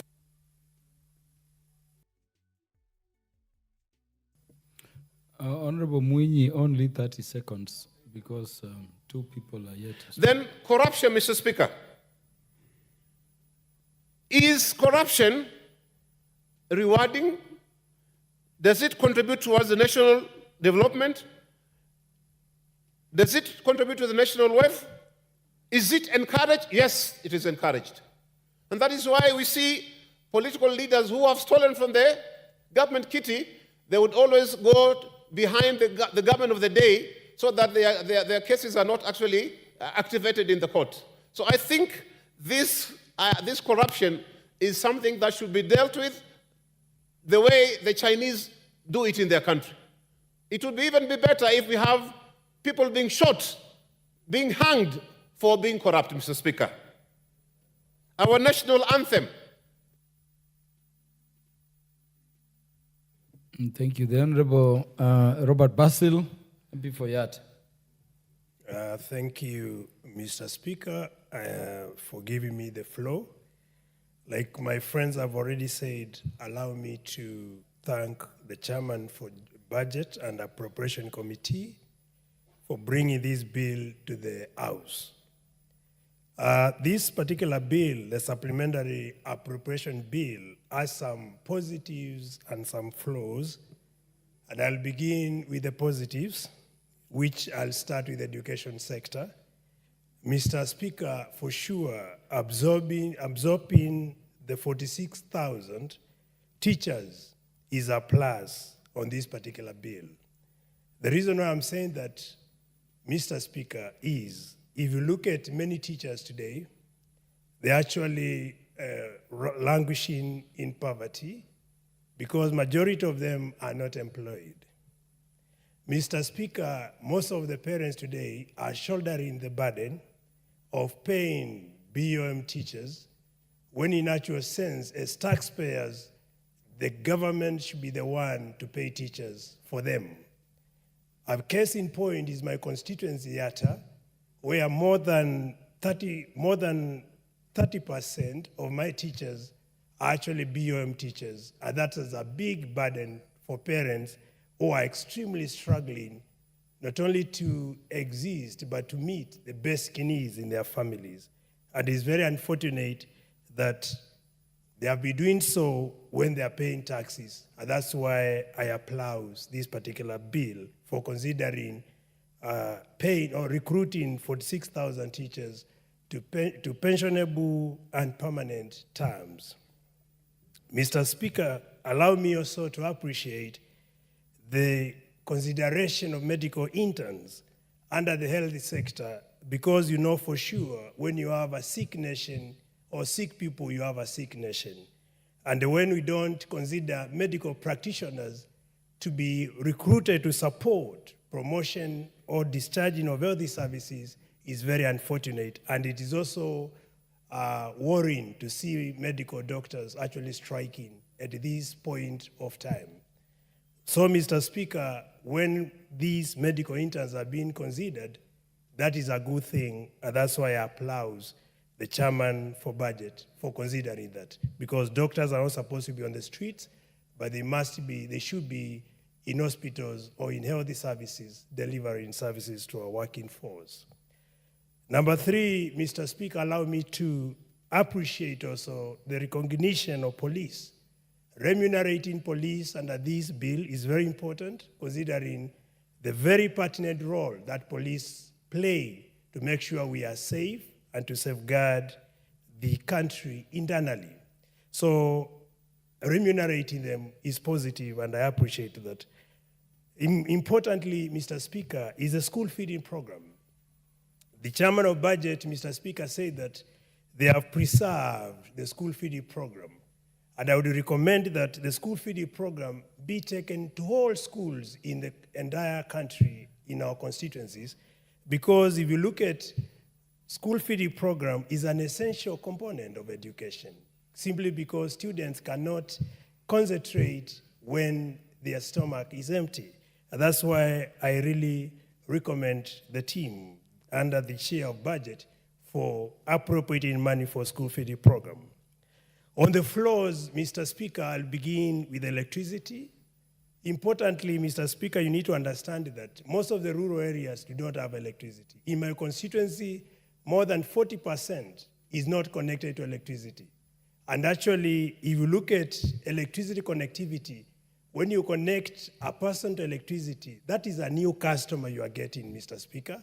And being a new customer, we are talking of new revenue generated by government. So we should invest our money where it is required and where the money can be regenerated.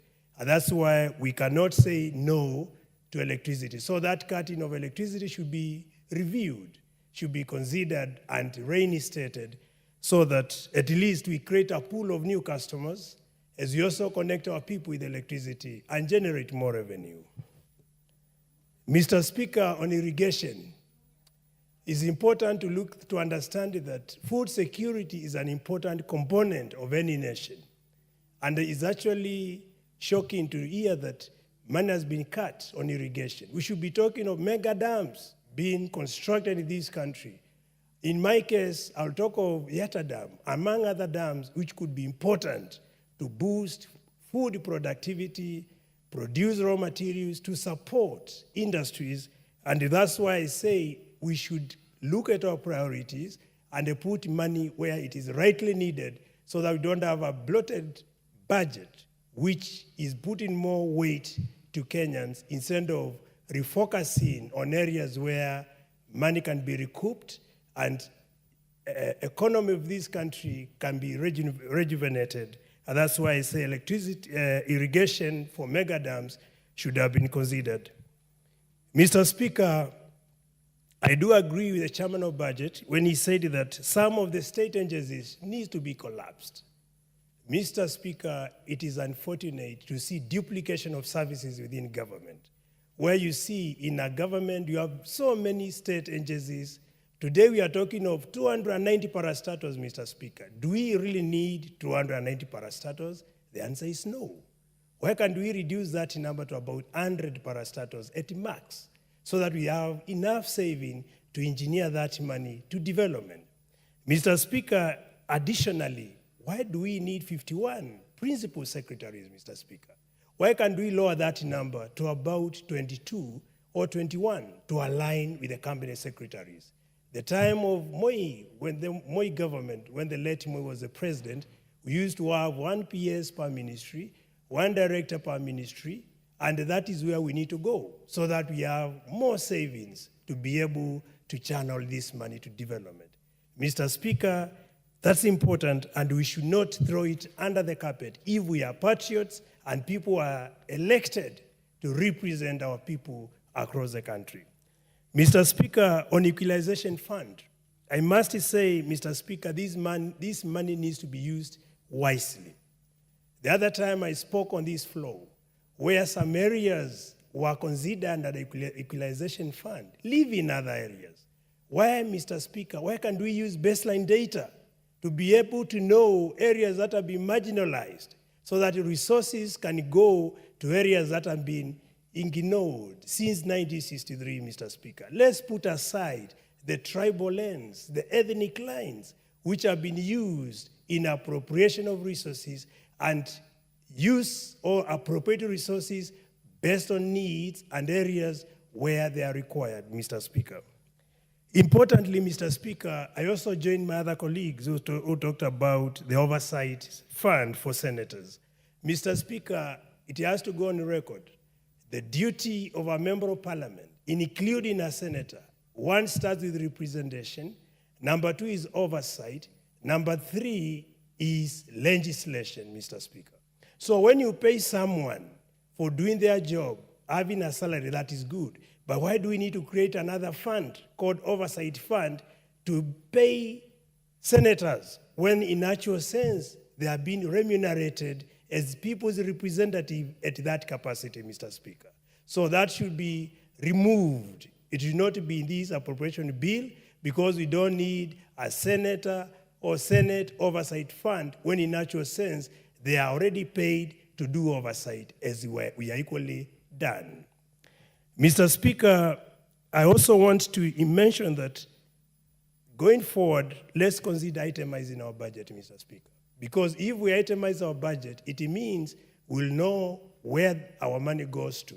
And the taxpayers will also be able to know how their resources are utilized.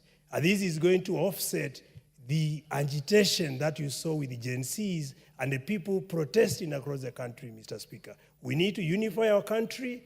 We need to cure our hoods. not just bandaging a wound without putting medication on the wound, Mr. Speaker.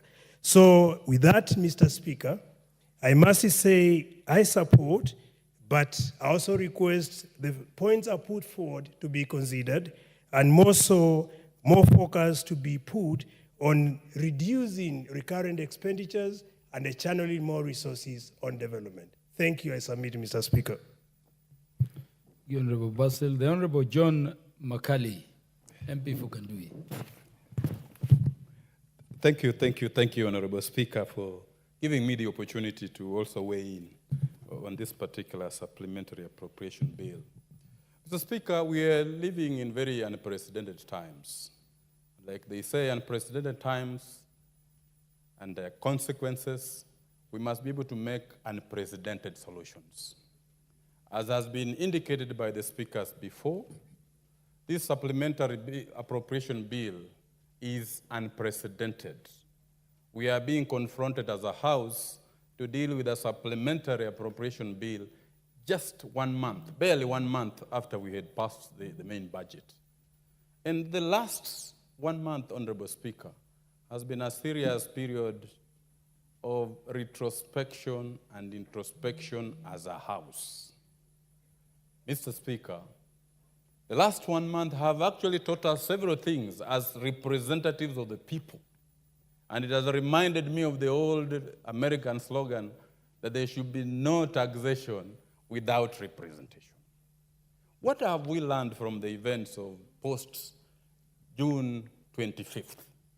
Kenyans have spoken loudly that they want openness.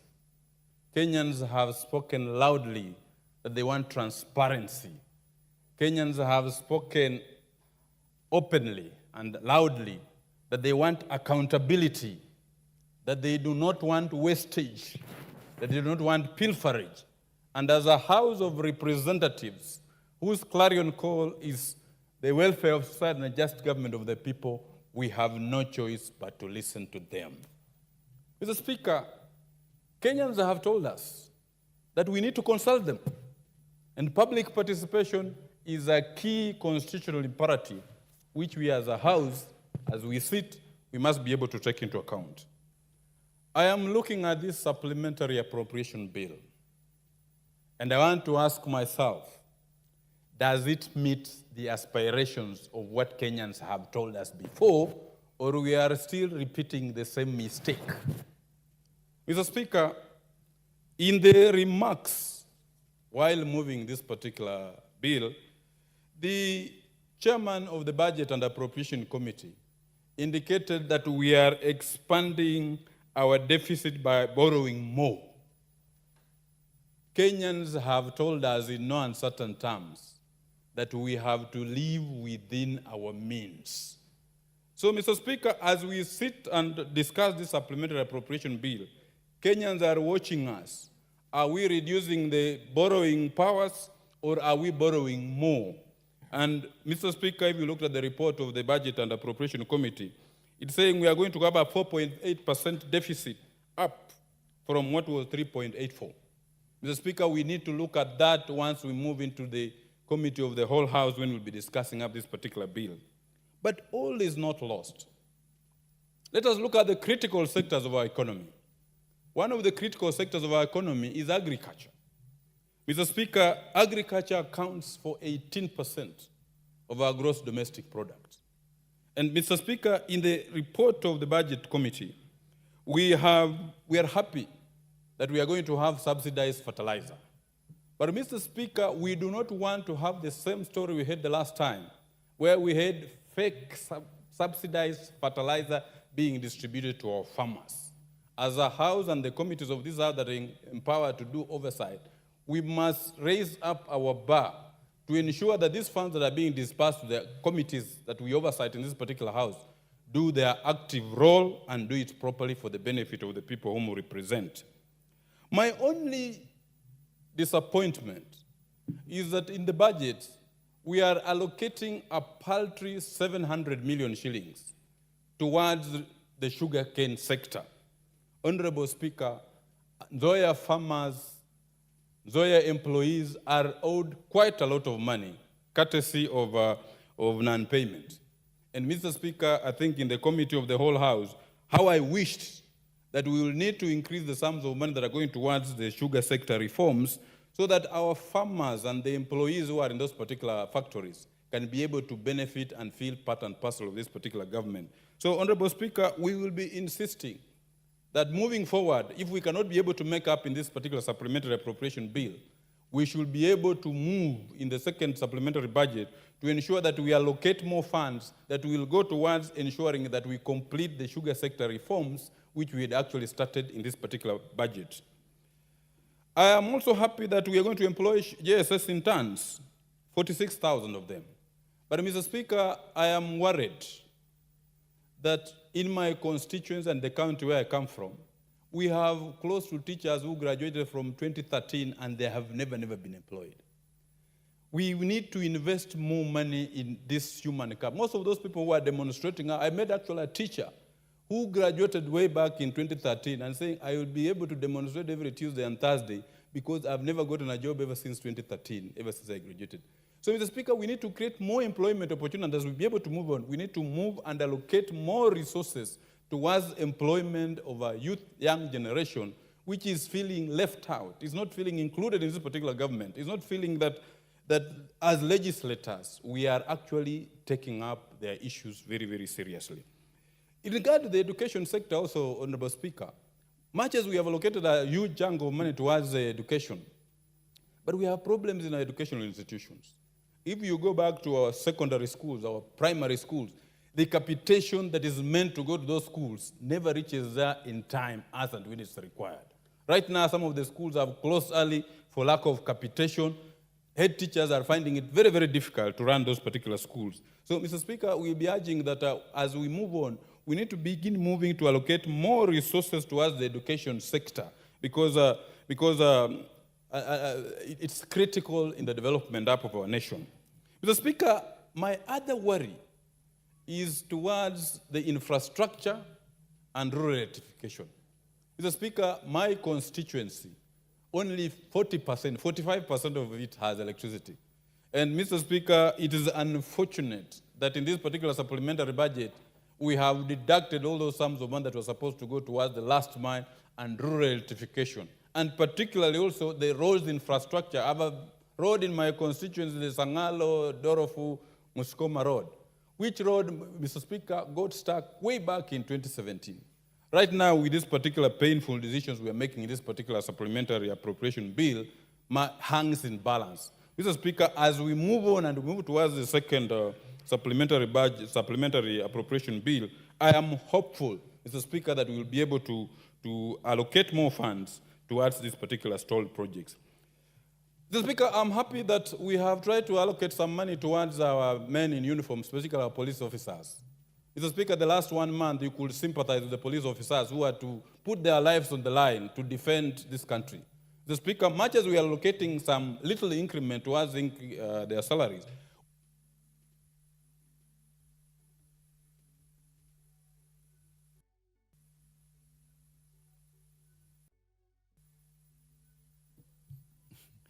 Your time is gone, Honorable Makali, but you made very good points. Honorable Timothy Toritich. Thank you, Honorable Speaker, for giving me an opportunity to contribute on the appropriation bill. Honorable Speaker, in this country, it is never about how much money is allocated to a certain department within the executive. Honorable Speaker, it is about how we oversight as a House on how the money is utilized. Honorable Speaker, I want to commend the... Order, honorable members, let us rise. Honorable Timothy Toroitich, you'll have 9.5 minutes. And this matter will be coming up for debate next time. Honorable members, the time being 7:05 p.m., this House stands adjourned until Wednesday, the 31st day of July 2024 at 9:30 a.m.